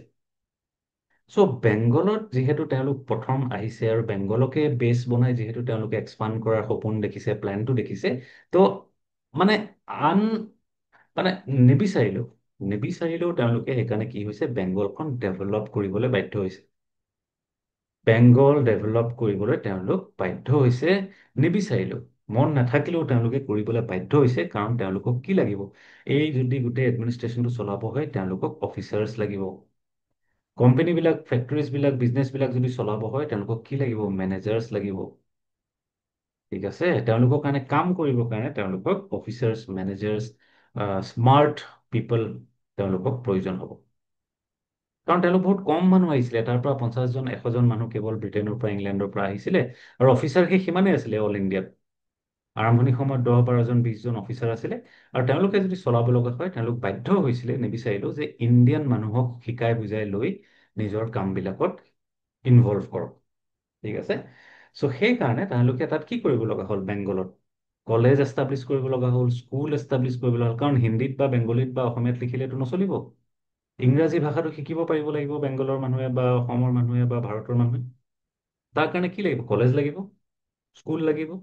চ' তেওঁলোকে English medium school, college, university, ITI, এনেকুৱা ধৰণৰ বিভিন্ন ইনিচিয়েটিভবিলাক তেওঁলোকে ষ্টাৰ্ট কৰিব ধৰিলে। আৰু বেংগলতে যিহেতু প্ৰথম খোৰপনি পৰিছে, যে বেংগলতে গোটেই এডভান্সমেণ্ট, গোটেই ডেভেলপমেণ্টবিলাক আমি কোৱা দেখিব পাওঁ। সেইকাৰণে বহুত কমন আছিলে যে অসমৰ পৰাও মানুহ বহু বছৰলৈকে কেলকাতা ইউনিভাৰ্চিটিত পঢ়িবলৈ গৈ আছিলে বা প্ৰেচিডেঞ্চি ইউনিভাৰ্চিটিত পঢ়িবলৈ গৈ আছিলে। যিমান ডাঙৰ ডাঙৰ অসমৰ লিডাৰ তোমালোকে দেখিবা, মেক্সিমাম বিলাককৈ কি হৈছিলে, কেলকাতা ইউনিভাৰ্চিটি বা প্ৰেচিডেঞ্চি ইউনিভাৰ্চিটিৰ পৰা গৈ পঢ়ি আহিছে। কিয়? বিকজ সেই সময়ত বেংগলতে ব্ৰিটিছে গোটেই বস্তুবিলাক লাহে লাহে বনোৱা ষ্টাৰ্ট কৰিছে।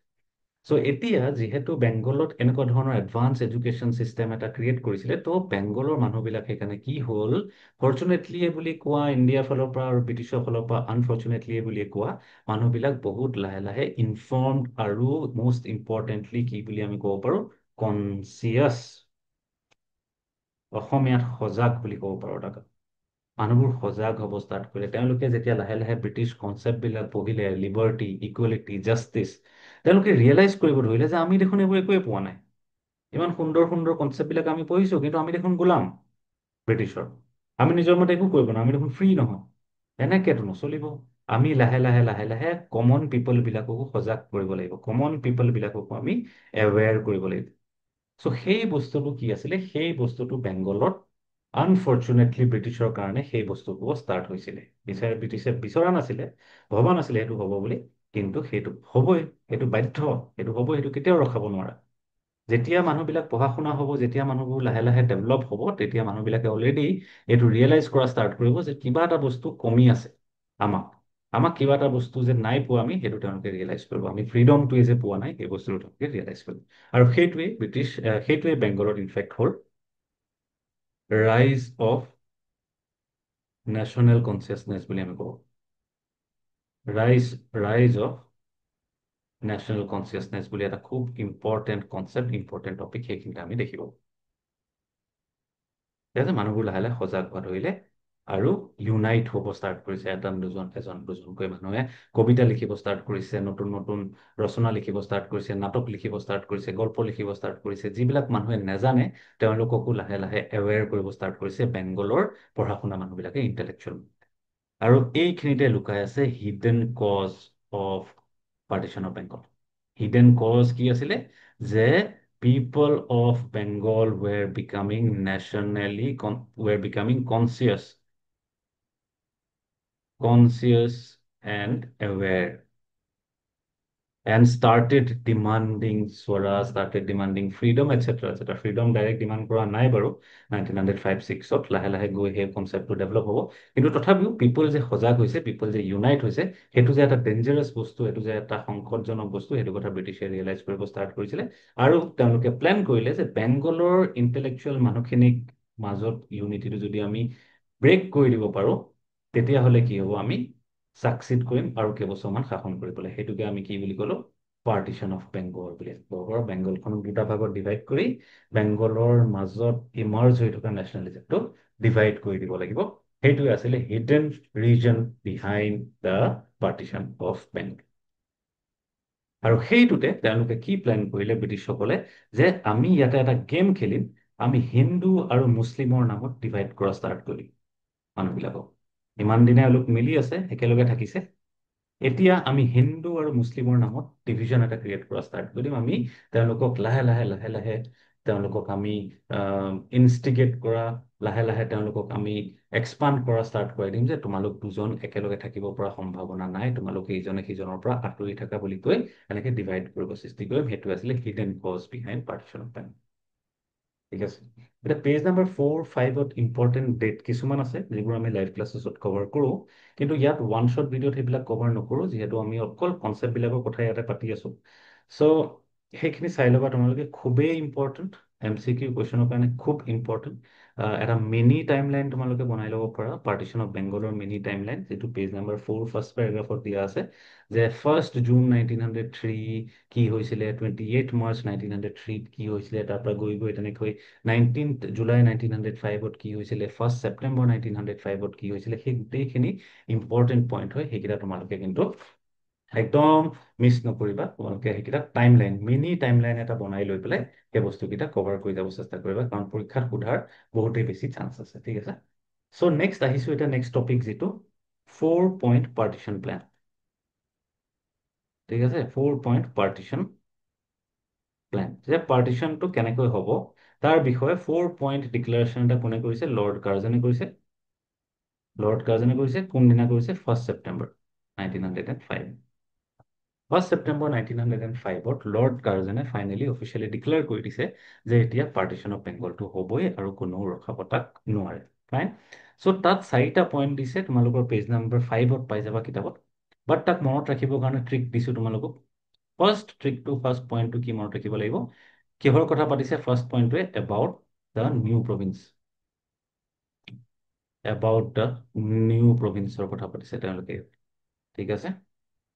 নিউ প্ৰভিন্সৰ কথা কি কি কৈছে? প্ৰথমতে কৈছে নেম। নিউ প্ৰভিন্সৰ নাম কি হ'ব? Eastern Bengal and Assam. Eastern Bengal and Assam হ'ব তাৰ নিউ প্ৰভিন্সটোৰ নাম। ঠিক আছে।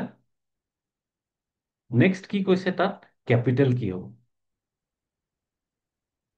চৰি, কেপিটেল নহয়। নেক্সট ইম্পৰ্টেণ্ট পইণ্টটো হৈছে যে প্লেচেছ কি কি এড হ'ব। কোন কোন প্লেচেছ এড হ'ব এই পাৰ্টিকুলাৰ প্ৰভিন্সটোত? চট্টগ্ৰাম, ৰাজশ্বাহী আৰু ঢাকা এড হ'ব বুলি ক'লে। ফাইন। থাৰ্ড পইণ্ট কি কৈছে? যে তাৰ কেপিটেল কি হ'ব নতুন প্ৰভিন্সটোৰ? নতুন প্ৰভিন্সটোৰ কেপিটেল হ'ব ঢাকা বুলি কৈছে তেওঁলোকে, থাৰ্ড পইণ্ট। ফ'ৰ্থ পইণ্টত কৈছে যে লিডাৰশ্বিপ। লিডাৰশ্বিপ বা লিডাৰ কোন হ'ব সেই পাৰ্টিকুলাৰ প্ৰভিন্সটো? সেইটো কোন হ'ব? এজন কোনোবা লেফটেনেণ্ট গভৰ্ণৰ বোলে মানুহ এজন। ঠিক আছে। আৰু ফাইনেল পইণ্টটো কৈছে যে ট্ৰান্সফাৰ অফ কেপিটেল। চ' মই কিন্তু চাই পোৱা নাই। এইবিলাক বস্তু মুখস্থ হৈ গৈছে। এইবিলাক বস্তু মুখস্থ হৈ যাব যদি ৰিভিজন কৰি থাকা। ঠিক আছে। এক্সিষ্টিং কেপিটেল ক'ত আছিলে সেই সময়ত? আছামৰ কেপিটেল এক্সিষ্টিং কেপিটেল আছিলে শ্বিলং। শ্বিলং টু ঢাকালৈকে ট্ৰান্সফাৰ হৈ যাব কেপিটেলটো বুলি কৈছিলে। এইকেইটা আছিলে first point of partition plan about the new province. ঠিক আছে। এতিয়া ছেকেণ্ড পইণ্ট অফ পাৰ্টিশ্যন প্লেনে কিহৰ কথা পাতিছে? ছেকেণ্ড পইণ্ট অফ পাৰ্টিশ্যন প্লেনে পাতিছে এবাউট হাই কোৰ্ট। হাই কোৰ্টৰ কথা পাতিছে, HC। কি কৈছে তেওঁলোকে? প্ৰথম কথা কৈছে যে নতুন যিটো প্ৰভিন্স আছে তাত এখন হাই কোৰ্ট হ'ব। ক'ত হ'ব? ঢাকাত হ'ব। High court at Dhaka. Very good. কিন্তু ইমানটো সহজ নহয়। হাইকোৰ্টটো আৰু একেবাৰে অনলাইন অফিচ এটাটো নহয়। তাৰ কাৰণে বিল্ডিং লাগিব, ইনফ্ৰাষ্ট্ৰাকচাৰ বনাব লাগিব, টয়লেট বনাব লাগিব, অফিচ বনাব লাগিব, চিটিং এৰিয়া বনাব লাগিব। All those things are going to be there. সেইবিলাকত সময় লাগিব। সেইকাৰণে যেতিয়ালৈকে কলকাতা হাইকোৰ্ট, ঢাকা হাইকোৰ্টটো ৰেডি নহয়, তেতিয়ালৈকে কি হ'ব? কেলকাতা হাইকোৰ্টেই মেনেজ কৰি থাকিব নতুন প্ৰভিন্সটোৰ কামবিলাক। সেইটো হৈছে পইণ্ট নম্বৰ 2। পইণ্ট নম্বৰ 3ত কি কৈছে? পইণ্ট নম্বৰ 3ত কৈছে দা আদাৰ প্ৰভিন্স, যিটো এক্সিষ্টিং প্ৰভিন্স আছে বা আদাৰ প্ৰভিন্স হৈছে পাৰ্টিশ্যনৰ পাছত যিটো ইটো প্ৰভিন্স থাকি যাব, সেইটো কথা কৈছে। ত' সেই প্ৰভিন্সটোৰ নাম কি হ'ব? সেই প্ৰভিন্সটোৰ নাম হ'ব বেংগল প্ৰপাৰ বা বেংগলী নাম থাকি যাব তাৰ। ঠিক আছে। তাত কি কি এড হ'ব? ৱেষ্ট বেংগল জেগাটো এড হ'ব, উৰিষ্যা এড হ'ব, ছোটা নাগপুৰ বোলা জেগাটো, এড হ'ব, আৰু ছোটা নাগপুৰ এড হ'ব, আৰু বিহাৰ এড হ'ব। ঠিক আছে। ৱেষ্ট বেংগল, উৰিষ্যা, ছোটা নাগপুৰ আৰু বিহাৰ। কাৰণ বেংগলৰ পৰা ইষ্ট বেংগলটোতো গুচি যাব আছামলৈ, সেইকাৰণে ৱেষ্ট বেংগলটো থাকি যাব। ৱেষ্ট বেংগলটো এড হ'ব, উৰিষ্যা, ছোটা নাগপুৰ আৰু বিহাৰ তাতে এড হ'ব বুলি কৈ দিয়া হৈছে তাতে। আৰু সিমানটোৱে ইনফৰমেশ্যন আমাক দিছে থাৰ্ড পইণ্ট। আৰু ফ'ৰ্থ পইণ্টত লৰ্ড কাৰ্জনে কি কৈছে? ফ'ৰ্থ পইণ্টত লৰ্ড কাৰ্জনে ডেট অফ পাৰ্টিশ্যনৰ কথা ডিক্লেয়াৰ কৰি দিছে। ডেট অফ পাৰ্টিশ্যনৰ কথা ডিক্লেয়াৰ কৰি দিছে 16 অক্টোবৰ 1905 বুলি কৈ দিছে। যে সেইদিনাখন হ'বই আৰু কোনো ইফ বাট অ'কে আগৰ মগৰ একো নাই। 16 অক্টোবৰ 1905 পাৰ্টিশ্যন অফ বেংগল হ'বই আৰু কোনো তাক ৰাখিব নোৱাৰে। ঠিক আছে। চ' এইটো ওৱান শ্বৰ্ট ভিডিঅ'টো কুইকলি অলপমান ইনফৰমেশ্যন তোমালোকক মই দিব চেষ্টা কৰিলোঁ এবাউট পাৰ্টিশ্যন অফ বেংগল। একেবাৰে detail point to point MCQ short question answer বেচিছটো কৰিব পৰা সম্ভৱ একচুৱেলি নহ'লেগৈ, কাৰণ ইমানখিনি টাইম নাই আমাৰ ওৱান শ্বৰ্টত কৰিবলৈ, নহ'লে বহুত দীঘল হৈ যাবগৈ সেইটো। তথাপিও ইম্পৰ্টেণ্ট পইণ্ট কিছুমান তোমালোকক এতিয়া আৰু কৈ দিম, যিকেইটা তোমালোকক ইম্পৰ্টেণ্ট কুৱেশ্যনৰ কাৰণে সুধিব পাৰে, সেইকেইটা প্ৰিপেয়াৰ কৰি ল'বা পৰীক্ষাৰ কাৰণে সুধিব পাৰে। ঠিক আছে। প্ৰথম পেজ নম্বৰ 1 আৰু 2ত থকা ইম্পৰ্টেণ্ট ইনফৰমেশ্যনখিনি মই অলৰেডি তোমালোকক ক'লোৱেই। পেজ নম্বৰ 3 আৰু 4ত থকা কিছুমান ইম্পৰ্টেণ্ট ইনফৰমেশ্যন আছে, শুনি ল'বা ভালকৈ। ঠিক আছে, স্পীডটো শ্ল' কৰি ল'বা। যদি 1.5 কৰিছিলা, স্পীডটো শ্ল' কৰি লৈ দুবাৰ তিনিবাৰ ভিজিট কৰি লিচন কৰি পেলাই সেইটো শিকি ল'বা। তোমালোকে মনত ৰাখিব লাগিব, some people who help lord Curzon for partition of Bengal. দুজন ইম্পৰ্টেণ্ট ব্ৰিটিছ অফিচাৰ আছিলে, এণ্ড্ৰিউ ফ্ৰেজাৰ আৰু বেমফাইল ফুলাৰ বোলে দুজন অফিচাৰে লৰ্ড কাৰ্জনক হেল্প কৰিছিলে to draft the partition plan. সেইটো খুব ইম্পৰ্টেণ্ট, সেইটো তোমালোকে মনত ৰাখিব চেষ্টা কৰিব লাগিব। সেইটো চাই ল'বা, মই ডিটেইলছত সেইটো নগ'লোগৈ আৰু নেক্সট ইম্পৰ্টেণ্ট মই অলৰেডি এবাৰ কৈছিলোঁ, তোমালোকে ডেটছখিনি মনত ৰাখিব লাগিব, পেজ নম্বৰ 4 আৰু পেজ নম্বৰ 5 দিয়ে। ঠিক আছে, কেতিয়া এণ্ড্ৰিউ ফ্ৰেজাৰে নিজৰ প্ৰপ'জেলটো গৈ লৰ্ড কাৰ্জনক দিলে, ফৰ এক্সাম্পল 28 মাৰ্চত। লৰ্ড কাৰ্জন আকৌ সেইটো নি পেলাই কেতিয়া হাৰ্বাৰ্ট ৰিজলিক দিলে, হাৰ্বাৰ্ট ৰিজলি সেইটো কেতিয়া লণ্ডনলৈ পঠালে। ঠিক আছে, লণ্ডনত কেতিয়া এপ্ৰুভ হ'ল। তাৰপিছত ছেক্ৰেটাৰী অফ ষ্টেট জন ব্ৰড্ৰিকে কেতিয়া সেইটো একচেপ্ট কৰিলে, সেইবিলাক চব ইয়াত দিয়া আছে, 9 জুন ফৰ এক্সাম্পল 1905। তাৰপিছত অফিচিয়েল গেজেটত কোনদিনা প্ৰিণ্ট হ'ল, ফৰ এক্সাম্পল 19 জুলাই 1905। অফিচিয়েল ডিক্লেৰেশ্যনটো কোনদিনা কৰা হ'ল, ফৰ এক্সাম্পল 1 ছেপ্টেম্বৰ 1905। চ' সেই ডেটকেইটা খুব ইম্পৰ্টেণ্ট, সেইকেইটাও তোমালোকে ইয়াতে কভাৰ কৰি ল'ব। ফাইন। আদাৰৱাইজ কজেছ আৰু হিডেন কজেছ দুইটাই তোমালোকক অলৰেডি কৈ দিলোঁ। চ' এতিয়া ইয়াৰ পাছত কি হ'ব, নেক্সট ফেজলৈকে গৈ আমি কি দেখিম, স্বদেশী মুভমেণ্ট দেখিব পাম। যে পাৰ্টিশ্যন অফ বেংগলৰ আউটকাম হিচাপে, পাৰ্টিশ্যন অফ বেংগলৰ এটা এফেক্ট হিচাপে কেনেধৰণে স্বদেশী মুভমেণ্টটো ষ্টাৰ্ট হয়, সেইটো আমি নেক্সট এতিয়া চাব লাগে। অ'কে, চ' এতিয়া স্বদেশী মুভমেণ্ট। চ' স্বদেশী মুভমেণ্টটো কি হয়, স্বদেশী মুভমেণ্টটো হৈছে এটা response to the partition of Bengal বুলি আমি ক'ব পাৰোঁ। Response to partition of Bengal বুলি আমি ক'ব পাৰোঁ। স্বদেশী মুভমেণ্ট হৈছে response to partition of Bengal. British গভৰ্ণমেণ্টে যেতিয়া নুশুনিলে ইণ্ডিয়ান মানুহৰ কথা, আৰু তাৰ পাছতো যেতিয়া পাৰ্টিশ্যন অফ বেংগলৰ ডিচিশ্যনটো আনিলে, তেতিয়া মানুহে কি কৰিবলৈ ভাল, ইণ্ডিয়া মানুহে স্বদেশী মুভমেণ্ট বুলি এটা মুভমেণ্ট কৰিবলৈ ভাল। ঠিক আছে, চ' এতিয়া স্বদেশী মুভমেণ্টটো কি হৈছে, স্বদেশী মুভমেণ্টটো আমি ক'ব পাৰোঁ যে তিনিটা ফেজত হৈছিলে, 3 ফেজেছ। এইটো খুব ইম্পৰ্টেণ্ট হয়, কিতাপত ডাইৰেক্টলি দিয়া নাই, কিন্তু কুৱেশ্যনত সুধিছে আগতে। চ' 3 ফেজেছ অফ স্বদেশী মুভমেণ্ট কি হয়। ত' ফাৰ্ষ্ট ফেজ অফ স্বদেশী মুভমেণ্ট কি হয়, স্বদেশী মুভমেণ্টত একেবাৰে চিম্পল এক লাইনত যদি তোমালোকক বুজাব যাওঁ, কি হয় যে boycotting of British goods, boycotting of British institutions and using own self made indigenous Indian made goods and প্ৰডাক্টছবিলাক ব্যৱহাৰ কৰাটোকে কি বুলি কোৱা হৈছিলে, স্বদেশী মুভমেণ্ট বুলি কোৱা হৈছিলে। যদি এক চেণ্টেন্সত বুজাব বিচাৰোঁ তোমালোকক, ঠিক আছে। কিন্তু স্বদেশী মুভমেণ্টৰ কিছুমান ফেজ আছিলে, লাহে লাহে অলপ অলপকৈ আৰম্ভ হৈ তাৰ ইণ্টেনচিটিটো বহুত বেছি বাঢ়ি গৈছিলে। ঠিক আছে, চ' আমি প্ৰিভিয়াছ মই তোমালোকক কৈছিলোঁ যে পাৰ্টিশ্যন অফ বেংগল ষ্টাডি কৰি থাকোঁতে মই অলপ আগতে তোমালোকক কি কৈছিলোঁ যে পাৰ্টিশ্যন অফ বেংগল ৰিগাৰ্ডিং বহুত কেইটা ইম্পৰ্টেণ্ট ডেট আছে। ঠিক আছে, 28 মাৰ্চ 1903 প্ৰায় অলৰেডি, 28 মাৰ্চ 1903 প্ৰায় অলৰেডি কি হৈছিলে, পাৰ্টিশ্যনৰ ডিচিশ্যনৰ কাৰণে প্লেনিং অলৰেডি ষ্টাৰ্ট হৈ গৈছিলে। এণ্ড্ৰি ফ্ৰেজাৰে নিজৰ ৰিপৰ্টটো নি পেলাই লৰ্ড কাৰ্জনক ছাবমিট কৰিছিলে। তাৰপিছত লৰ্ড কাৰ্জনে নি হাৰ্বাৰ্ট ৰিজলিক দিছিলে, এনেকৈ এনেকৈ আগবাঢ়ি গৈ আছিলে। চ' সেইকাৰণে মাৰ্চ 1903 মানৰ পৰাই ইণ্ডিয়াৰ পিপলবিলাকেও প্ৰটেষ্ট এগেইনষ্ট পাৰ্টিশ্যনটো কৰা ষ্টাৰ্ট কৰি দিছিলে। মানে স্বদেশী মুভমেণ্টটো বহুত আগৰ পৰাই অলপকৈ চলি আছিলে, কিন্তু কমপ্লিট ফুল ফ্লেজেড স্বদেশী মুভমেণ্টটো 1906 আফটাৰ পাৰ্টিশ্যন অফ বেংগলহে আমি দেখিব পাওঁ। ঠিক আছে, চ' স্বদেশী মুভমেণ্টৰ ফাৰ্ষ্ট ফেজত কি হৈছিলে, সেইকাৰণে চিগনেচাৰ কেম্পেইন। ঠিক আছে, ইণ্ডিয়াৰ মানুহে প্ৰথম প্ৰথম কি ভাবিছে, সহজ মানুহ, ঠাণ্ডা মুণ্ডা মানুহ, ইমান এটা প্ৰব্লেম কৰিব পৰা মানুহ ভাৰতত নাছিলে বা বেংগলত সেই সময়ত নাছিলে। তেওঁলোকে চিম্পলি ভাবিছিলে যে ব্ৰিটিছে ডিচিশ্যনটো লৈছে, তেওঁলোকক যদি আমি এপ্লিকেশ্যন দিওঁ, ৰিকুৱেষ্ট যদি কৰোঁ, চিগনেচাৰ কেম্পেইন কৰি বহুত মানুহৰ ছাপৰ্টটো যদি তেওঁলোকক আমি দেখুৱাওঁ, তেতিয়াহ'লে কি হ'ব যে ব্ৰিটিছে হয়তো পাৰ্টিশ্যন অফ বেংগলৰ প্লেনটো উভতাই ল'ব। ঠিক আছে, চিমিলাৰ এতিয়া তোমালোকৰ নিজৰ এক্সাম্পল এটাও ল'ব পাৰা। স্কুলত ফৰ এক্সাম্পল তোমালোকৰ কিবা এটা প্ৰব্লেম হৈছে, যে যিটো চলিউশ্যন তোমালোকে বিচাৰিছা, ফৰ এক্সাম্পল প্ৰিন্সিপালে তোমালোকৰ কিবা এটা ডিচাইড কৰিছে যে কাইলৈৰ পৰা আৰু গেমছ পিৰিয়ড নাথাকে, চব গেমছ পিৰিয়ড আৰু ফ্ৰী পিৰিয়ড যিমান আছে সকলোবিলাকতে মেথছ ক্লাছ হ'ব। তোমালোকে অভিয়াছলি ভাল নোপোৱা, তোমালোকে তাৰ বিৰোধিতা কৰিব বিচাৰিবা, তাক অপ'জ কৰিব বিচাৰিবা। ত' প্ৰথম তোমালোকে কি কৰিবা, first thing that you are going to do is যে তোমালোকে এখন এপ্লিকেশ্যন লিখিব চেষ্টা কৰিবা, ক্লাছ মনিটৰক ক'বা, বাট আমি তোমালোক 4-5জন গোট খাই লৈ পেলাই কি কৰিবা, এখন এপ্লিকেশ্যন লিখিবা।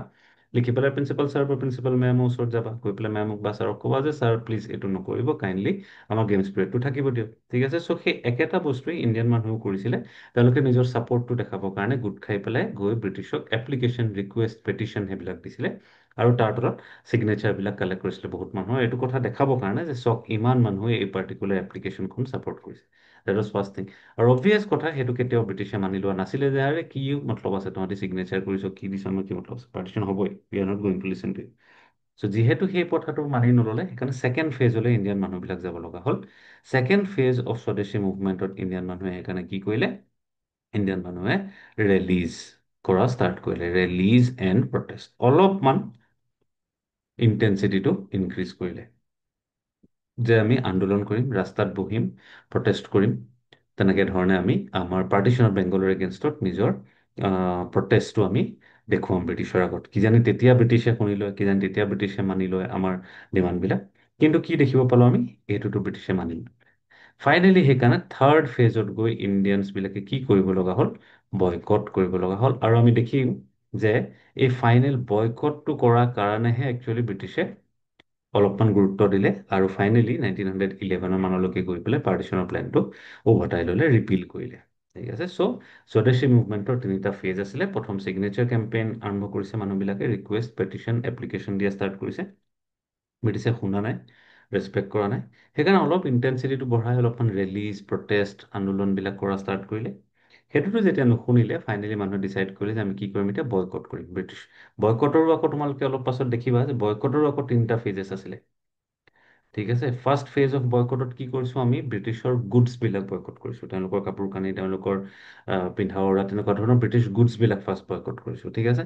তাৰপিছত ছেকেণ্ড ষ্টেজত গৈ আমি ব্ৰিটিছৰ institution, school, college, education institutions, courts, এনেকুৱাবিলাক আমি বয়কট কৰিছোঁ। থাৰ্ড ষ্টেজত গৈ পেলাই আমি টেক্স পে'মেণ্ট বয়কট কৰিছোঁ, ফুল ফ্লেজেড বয়কট।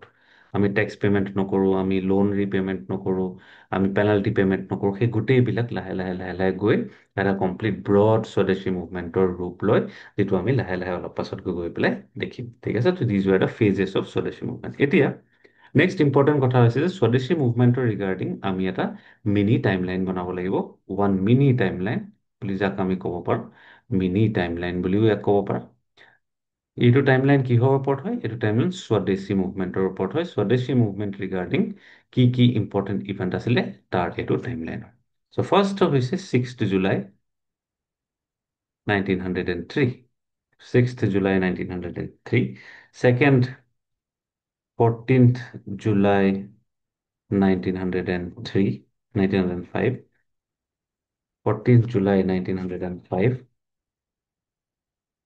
তাৰপিছত 20th July 1905, 20th July 1905। তাৰপিছত 7th August 1905। তাৰপিছত 23rd September 1905। এইকেইটা খুব ইম্পৰ্টেণ্ট ডেট হয় ৰিগাৰ্ডিং স্বদেশী মুভমেণ্ট। ঠিক আছে। 6 জুলাইত কি হৈছে, 6 জুলাইত এখন বেংগলী লেংগুৱেজৰ জাৰ্নেল আছিলে, যাৰ নাম আছিলে সঞ্জীৱনী। এইটো অলপ পাছত আমি আকৌ পাম, যেতিয়া আমি নেশ্যনেলিষ্ট লিটাৰেচাৰলৈ যাম, তেতিয়া এইটো তাত আকৌ পাম। সঞ্জীৱনী বুলি এখন জাৰ্নেল আছিলে। এডিটৰ কোন আছিলে, Krishna Kumar Mitra. Very important, keep in mind, Krishna Kumar Mitra বোলা এডিটৰ আছিলে তেখেতে 1903 6 জুলাই 1903 তেখেতে এটা আৰ্টিকেল লিখিছিলে। আৰ্টিকেলটোৰ নাম আছিলে বংগৰ সৰ্বনাশ। বংগৰ সৰ্বনাশ বুলি এটা আৰ্টিকেল তেখেতে 6 জুলাই 1903 সঞ্জীৱনী মেগাজিনখনত ওলাইছিলে, প্ৰকাশ কৰিছিলে, পাব্লিছ কৰিছিলে। তাৰপিছত কি হৈছে, এটা চেনচেশ্যন ক্ৰিয়েট হৈছে বেংগলত এবাউট পাৰ্টিশ্যন অফ বেংগল। ঠিক আছে। মানুহবিলাকে এটা চেনচেশ্যন ক্ৰিয়েট কৰাত ছাকচেছ হৈছিলে বংগৰ সৰ্বনাশ আৰ্টিকেলটো। ভেৰি ইম্পৰ্টেণ্ট, বহুতবাৰ কুৱেশ্যন সুধিছে, আকৌ সোধাৰ চান্স আছে। ঠিক আছে। 6 জুলাই প্ৰায় লাহে লাহে লাহে লাহে স্বদেশী মুভমেণ্টটো অলপ অলপকৈ ষ্টাৰ্ট হৈছে। চ' 14th July 1905 ইজ ইম্পৰ্টেণ্ট কিয়, বিকজ 14th July 1905, এইটো মই নেক্সট পেজত লিখি দিছোঁ তোমালোকক। ইয়াত বেছি লিখি গৈ থাকিলে ডাউটফুল, কনফিউজন হৈ যাব। চ' নেক্সট পেজত লিখি দিছোঁ। ঠিক আছে। চ' 14th July 1905ত কি হৈছে, ফাৰ্ষ্ট প্ৰটেষ্ট মিটিংটো হৈছে against partition. First protest meeting, very important. এইটো ক্ৰনলজিকেলি এৰেঞ্জ কৰিব এক্সামত সোধে, যে চিৰিয়েলি এৰেঞ্জ কৰি পেলাই কোৱা কোনটো ইভেণ্ট আগত হৈছিলে, কোনটো পাছত হৈছিলে। ফাৰ্ষ্ট প্ৰটেষ্ট মিটিং ক'ত হৈছে, Khulna. Very important. First protest meeting against partition of Bengal ক'ত হৈছে, খুলনাত হৈছে। Very very important, keep in mind. Next protest মুভমেণ্টটো ক'ত হৈছিলে, 28 জুলাই, 28 জুলাই 1905। এইটো কি আছিলে, second protest meeting. Second protest meeting, এইটো ক'ত হৈছিলে, দিনাজপুৰ। দিনাজপুৰত হৈছিলে 28 July 1905 second protest meeting Dinajpur. তাৰপিছত 7 আগষ্ট, ইয়াৰ মাজত আৰু দুটা ইম্পৰ্টেণ্ট ডেট আছে, সেইকেইটা আমাৰ থাকি গৈছিলে। সেইকেইটা হ'ব 18 জুলাই 1905, 18 জুলাই 1905 আৰু 31 জুলাই 1905। ঠিক আছে। এই দুটা ডেট কাৰ লগত ৰিলেটেড? এই দুটা ডেট ৰিপন কলেজৰ লগত ৰিলেটেড। মনত ৰাখিবা, ৰিপন কলেজ। ঠিক আছে, ৰিপন কলেজৰ লগত ৰিলেটেড। ৰিপন কলেজৰ ষ্টুডেণ্টছ বিলাকে এই দুটা ডেটত প্ৰটেষ্ট কৰিছিলে। 18 জুলাইত মাছ ৱাকআউট কৰিছিলে আৰু 31 জুলাইত এটা মাছ প্ৰটেষ্ট কৰিছিলে ৰিপন কলেজৰ ষ্টুডেণ্টে। চ' সেই ডেট কেইটাও আমি এড কৰি ল'ব লাগিব কুৱেশ্যন। এইখিনিতে এটা কুৱেশ্যন আহিব, কুৱেশ্যন লিখি ল'বা তোমালোকে। ইম্পৰ্টেণ্ট কুৱেশ্যন দুটামান থাকিব যে what impact did the article বংগৰ সৰ্বনাশ published in Sanjivani magazine had on the Swadeshi move. ঠিক আছে, এইটো কুৱেশ্যন ৰিমাইণ্ড কৰি আকৌ শুনি ল'বা কুৱেশ্যনটো। এইটো এটা ইম্পৰ্টেণ্ট কুৱেশ্যন হয়, সেইটো লিখি ল'বা। তাৰ আনচাৰটো লাগিব। এতিয়া আনচাৰ লিখাব ইয়াত টাইম নাই, মই অলৰেডি আৰম্ভণিতে তোমালোকক কৈছিলোঁ যে লাইভ ক্লাছেছবিলাকত কুৱেশ্যন আনচাৰবিলাক কৰাওঁ। কিন্তু ইয়াত মই এটাই কৰিব পাৰিম যে তোমালোকক কুৱেশ্যনটো কৈ দিব পাৰিম, আনচাৰটো নিজে ফাইণ্ড আউট কৰি ল'বা, কাৰণ এক্সামৰ কাৰণে এইবিলাক ইম্পৰ্টেণ্ট কুৱেশ্যন হয়। You should keep this in mind. ঠিক আছে। তাৰপৰা টাইম লাইনৰ পৰা কুৱেশ্যন আহিব পাৰে যে ফাৰ্ষ্ট প্ৰটেষ্ট মিটিং ক'ত হৈছিলে, কেতিয়া হৈছিলে, ছেকেণ্ড প্ৰটেষ্ট মিটিং ক'ত হৈছিলে, কেতিয়া হৈছিলে। চ' সেইকেইটা অলৰেডি লিখায়ে দিছোঁ, সেইকেইটা পাৰিবা। নেক্সট এটা ইম্পৰ্টেণ্ট কুৱেশ্যন লিখি ল'বা যে ডিছকাছ বা describe the participation of students in the স্বদেশী মুভমেণ্ট। ফাইন। তাৰ আনচাৰৰ পেজ নাম্বাৰ 8ত অলপ চলপ তোমালোকে পাবা। ওৱান্স এগেইন আনচাৰ লিখাব, আনচাৰ কৰাব, ইয়াতে টাইম নাই। তথাপিও কুৱেশ্যনটো তোমালোকক কৈ দিছোঁ, ইম্পৰ্টেণ্ট হয়, এক্সামত সুধিব পাৰে, এক্সট্ৰা কুৱেশ্যনৰ হিচাপত ৰাখিলোঁ যে ডিছকাছ বা describe the participation of students in the স্বদেশী মুভমেণ্ট। ক্লিয়াৰ? চ' ইমানখিনি হৈ গ'ল। চ' এটা দুটাকৈ প্ৰটেষ্ট হৈ লাহে লাহে 23 ছেপ্টেম্বৰত এটা মেজৰ প্ৰটেষ্ট হয়। সেইটোও কুৱেশ্যন সুধিব পাৰে যে টুৱেণ্টি থাৰ্ড ছেপ্টেম্বৰ 1905 প্ৰটেষ্টটো ক'ত হয়? ৰাজাবাজাৰ। ৰাজাবাজাৰত হয় তাৰ প্ৰটেষ্টটো। Under the leadership of Abdul ৰচুলৰ লিডাৰশ্বিপত হয়, আব্দুল ৰচুল লিডাৰশ্বিপ।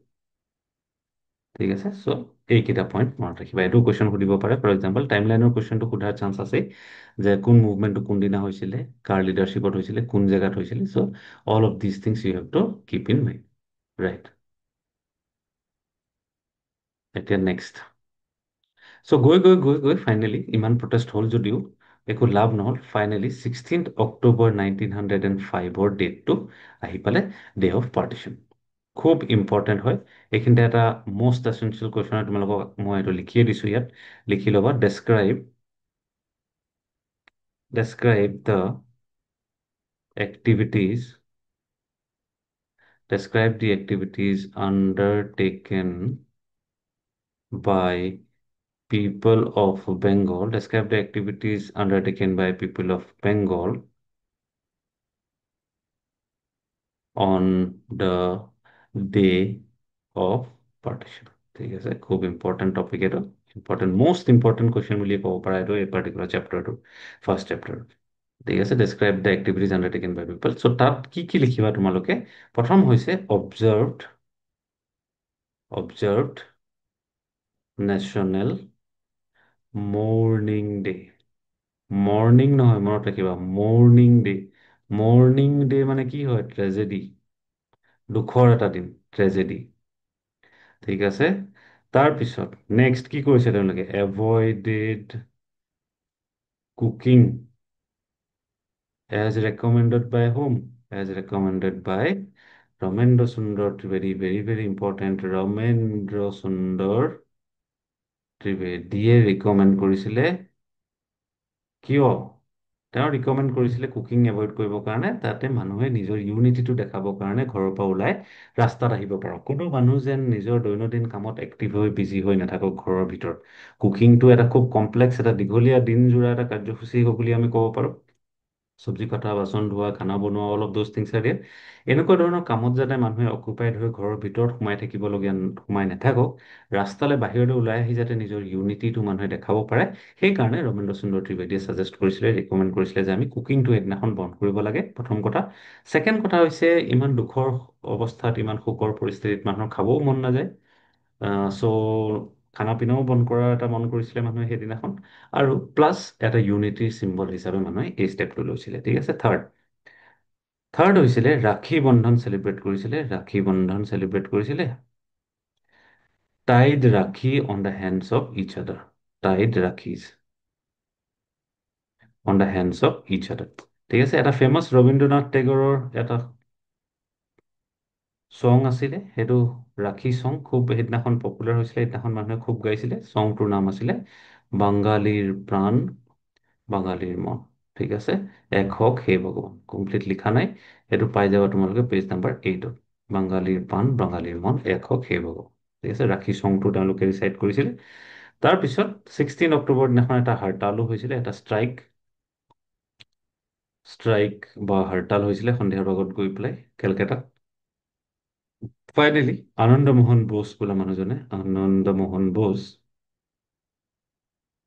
আনন্দমোহন বোস বোলা মানুহজনে কি কৰিছে, ফেডাৰেল হল বুলি এটা হল বনাবৰ কাৰণে ফাউণ্ডেশ্যন ষ্টন লে কৰিছে। ঠিক আছে। চ' এইখিনি আছিলে on the day of partition of Bengal, 16 October 1905। এই পইণ্টকেইটা লিখিব পাৰিলে আৰু কোনো বেলেগ কথা চিন্তা কৰিব নালাগে, গোটেই মাৰ্কছ যিখিনি থাকে সেই কুৱেশ্যনটোত, গোটেইখিনি মাৰ্কছ তোমালোকে পাই যাবা। ঠিক আছে। চ' আনচাৰ ডিটেইলছত লিখাব আমাৰ হাতত এতিয়া ওৱান শ্বটত টাইম নাথাকিব, বাট এইখিনি মই ব্ৰডলি তোমালোকক পইণ্ট কৰি দিছোঁ, যে এই পইণ্টকেইটা তোমালোকে ইনকৰ্পৰেট কৰিব পাৰা ইন দি পাৰ্টিকুলাৰ আনচাৰ। লাগে ইয়াৰ পৰা ইণ্ডিভিজুৱেল কুৱেশ্যনছ তোমালোকক সুধিব পাৰে যে describe the relevance of avoiding cooking on the day of partition, describe the relevance of tying rakhis on the day of partition। ঠিক আছে। ৰিৱাইণ্ড কৰি পেলাই কুৱেশ্যন কেইটা লিখি ল'বা, শুনি লৈ পেলাই, এইকেইটা ইম্পৰ্টেণ্ট হ'ব। ঠিক আছে। নেক্সট এতিয়া বয়কটৰ ষ্টেজেছ। ঠিক আছে। Stages of stages of boycott. Question এইটোও লিখি ল'ব পাৰা যে what do you understand by boycott? Describe the stages of boycott undertaken during the Swadeshi movement। ঠিক আছে। কুৱেশ্যনটো যদি ভালকে নাই শুনা, ৰিৱাইণ্ড কৰি ল'বা, আকৌ কুৱেশ্যনটো শুনি লিখি ল'বা। চ' ষ্টেজেছ অফ বয়কট কি আছে, মই অলপ আগতে অলৰেডি কৈছিলোঁ যে আৰম্ভণি তেওঁলোকে কি কৰিছিলে, boycott of foreign goods boycott কৰি পেলাই তেওঁলোকে ষ্টাৰ্ট কৰিছিলে। ঠিক আছে। যে গুডছ বয়কট কৰিম আৰু লোকেল গুডছ ব্যৱহাৰ কৰিম, চিম্পল প্ৰডাক্টছৰ কথা কৈছিলে।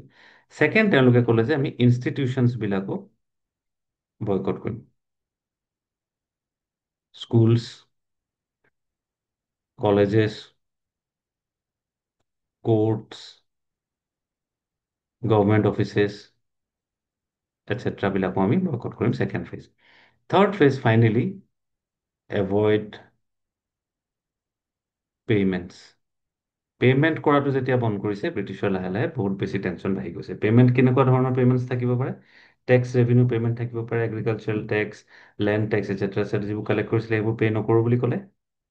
তাৰপিছত আৰু কি কৰিলে, ৰিপে'মেণ্ট অফ লোনছ, এইবিলাক বস্তু আৰু পে'মেণ্ট আমি এতিয়া নকৰোঁ বুলি ইণ্ডিয়ান পিপলে ষ্টাৰ্ট কৰিলে বয়কট কৰা। ঠিক আছে। চ' এইটো হিচাপত তিনিটা ফেজত গৈ বয়কটটো বহুত বেছি এক্সটেনচিভ হৈ গ'ল, আৰু ফাইনেলি ব্ৰিটিছৰ মেনেজ কৰা বহুত বেছি প্ৰব্লেমেটিক হৈ গ'ল। ঠিক আছে। চ' এতিয়া স্বদেশী মুভমেণ্টৰ এটা মষ্ট ইম্পৰ্টেণ্ট কণ্ট্ৰিবিউশ্যন কি আছিলে, সেইটো হৈছে ৰাইজ অফ নেশ্যনেল লিটাৰেচাৰ। খুব ইম্পৰ্টেণ্ট পইণ্ট এইটো, rise of national literature. Unlimited number of কুৱেশ্যনছ সোধাৰ চান্স আছে ইয়াতে।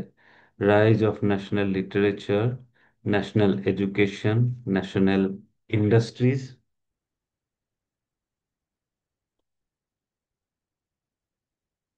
ইণ্ডাষ্ট্ৰিজ, ঠিক আছে। এইকেইটা বস্তু খুব ইম্পৰ্টেণ্ট হয়। এতিয়া আমি এইকেইটা বস্তু ইয়াত চাব লাগে যে নেশ্যনেল লিটাৰেচাৰত কি কি বস্তু সেই সময়ত ডেভেলপ হৈছিলে, ইণ্ডিয়ান মানুহে স্বদেশীৰ আণ্ডাৰত কি কি বস্তু ডেভেলপ কৰিছিলে। ঠিক আছে। ইয়াতে বিশেষ বুজিব লগা বস্তু একো নাই, পেজ নম্বৰ 10-ত চাব পাৰা। এখন জাষ্ট টেবুল বনাব লাগে। টেবুলখন কি হৈছে, জাৰ্নেলৰ নাম আৰু এডিটাৰৰ নাম লিখিব লাগে, মষ্ট ইম্পৰ্টেণ্ট হয়। ইয়াৰ বাহিৰে বেলেগ কুৱেশ্যন আৰু ইয়াত একো নুসুধে। ঠিক আছে। জাৰ্নেলবিলাকৰ নাম, ইয়েৰটো লিখি লওঁ, কোন ইয়েৰত পাব্লিছ কৰিছিলে আৰু এডিটৰবিলাকৰ নাম। ঠিক আছে, এই নামকেইটা তোমালোকে ইয়াৰ পৰা স্ক্ৰীনশ্বট লৈ ৰাখি থৈ দিব পাৰা। ঠিক আছে, এই স্ক্ৰীনশ্বট লৈ ৰাখি থৈ দিলে তোমালোকৰ আৰু বেলেগ একো টেনশ্যন ল'বলগীয়া নাই। ইয়াৰ পৰাই চাই পৰীক্ষাত আনচাৰ লিখি দিব পাৰা। বেংগলী বুলি এখন জাৰ্নেল আছিলে, তাৰ এডিটৰ কোন আছিলে? সুৰেন্দ্ৰ নাথ বেনাৰ্জী। সুৰেন্দ্ৰ নাথ বেনাৰ্জী আছিলে। তাৰপিছত নেক্সট আছিলে সঞ্জীৱনীত, আমি অলৰেডি দেখিছোঁ সঞ্জীৱনী। সঞ্জীৱনীৰ কোন আছিলে? কৃষ্ণ কুমাৰ মিত্ৰ। কৃষ্ণ কুমাৰ মিত্ৰ আছিলে সঞ্জীৱনী। ঠিক আছে, তাৰপিছত আছিলে হিতবাদী। হিতবাদীৰ কোন আছিলে? হিতবাদীৰ আছিলে কালী প্ৰসন্ন।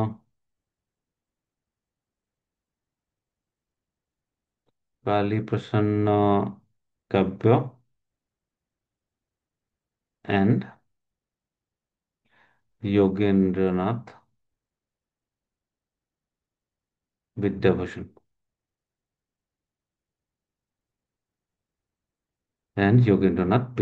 আছিলে। তাৰপিছত যুগান্তৰ। যুগান্তৰৰ কেছত মনত ৰাখিব লাগিব যে যুগান্তৰ উইকলি মেগাজিন আছিলে। এইটো কুৱেশ্যন সুধিব পাৰে, name one weekly journal publish during স্বদেশী মুভমেণ্ট। যুগান্তৰ কোন আছিলে? ভূপেন্দ্ৰ নাথ দত্ত। ভূপেন্দ্ৰ দত্ত।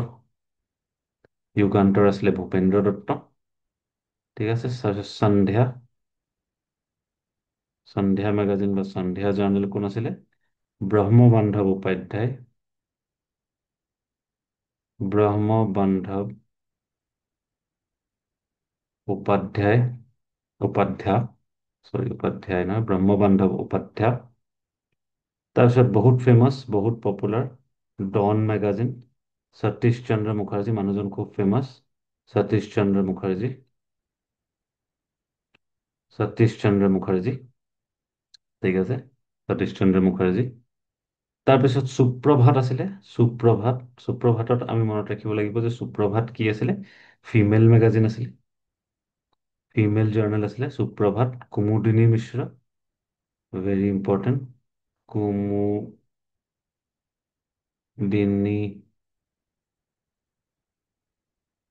কুমুদিনী মিশ্ৰ। ঠিক আছে, উইমেন মেগাজিন, ফিমেল মেগাজিন আছিল।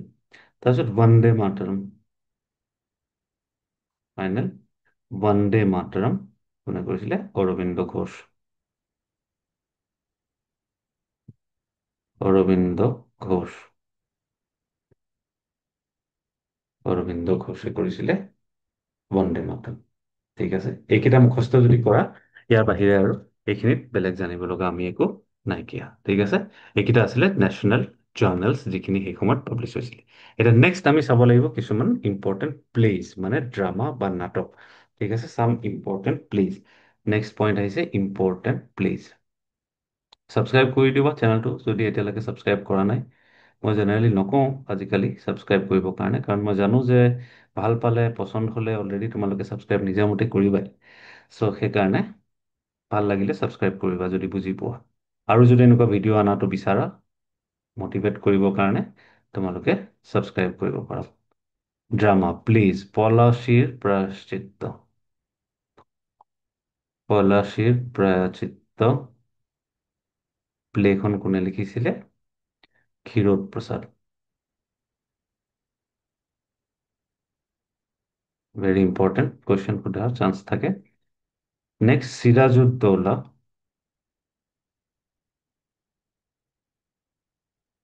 চিৰাজউদ্দৌলা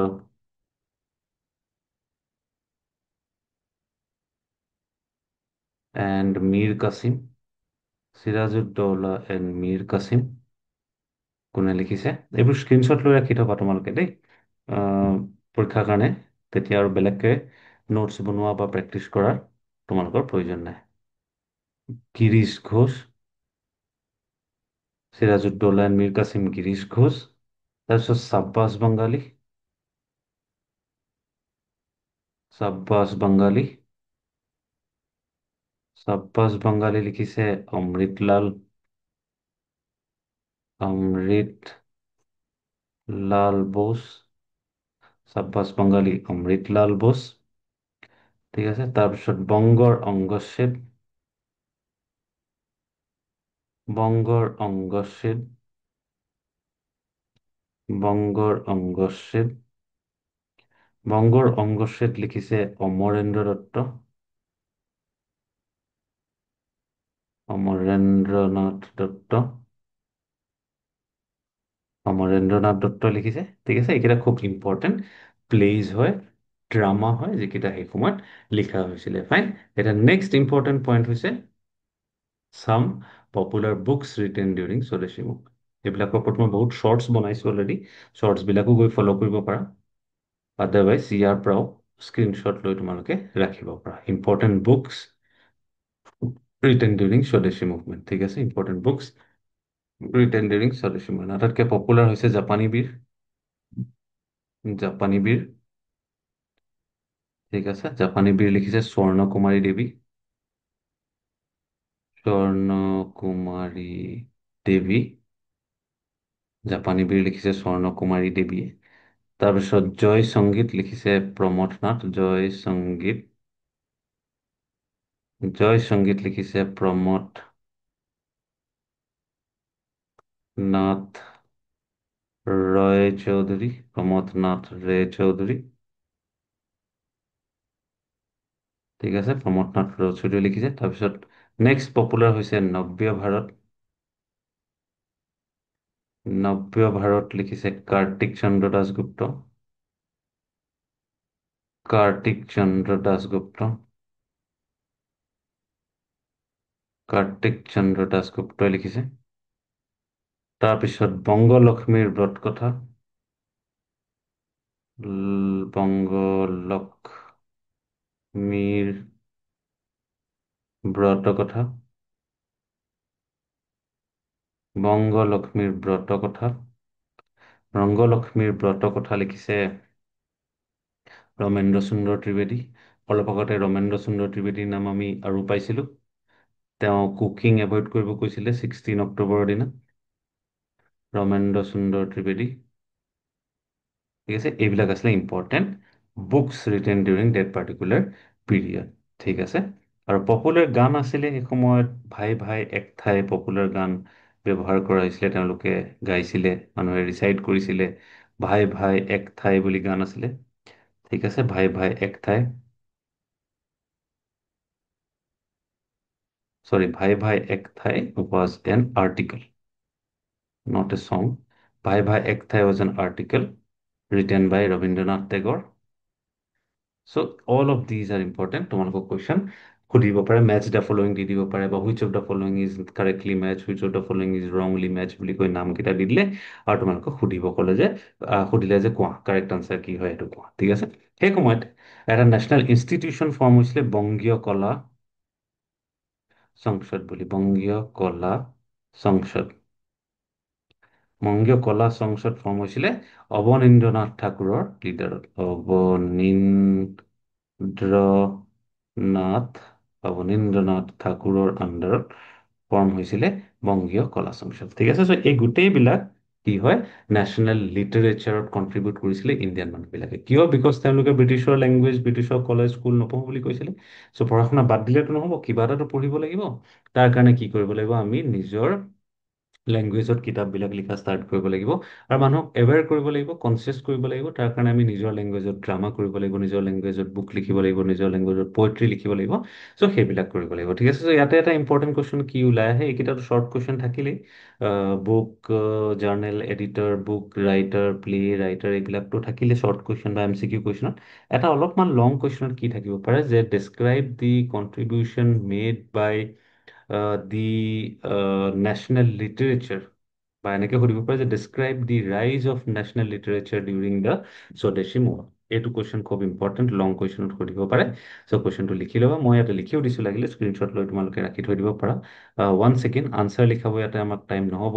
ডেছক্ৰাইব দ্য ৰাইজ of national literature during the Swadeshi move.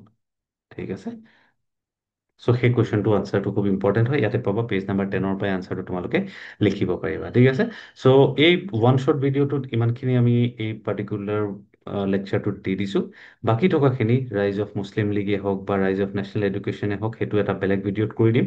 এই ভিডিঅ'টোৰ ৰেচপন্সটো মই চাই লওঁ, কাৰণ for the first time one short videos বনাই আছোঁ, কেনেকুৱা ৰেচপন্স আহিব নাহিব নাজানো।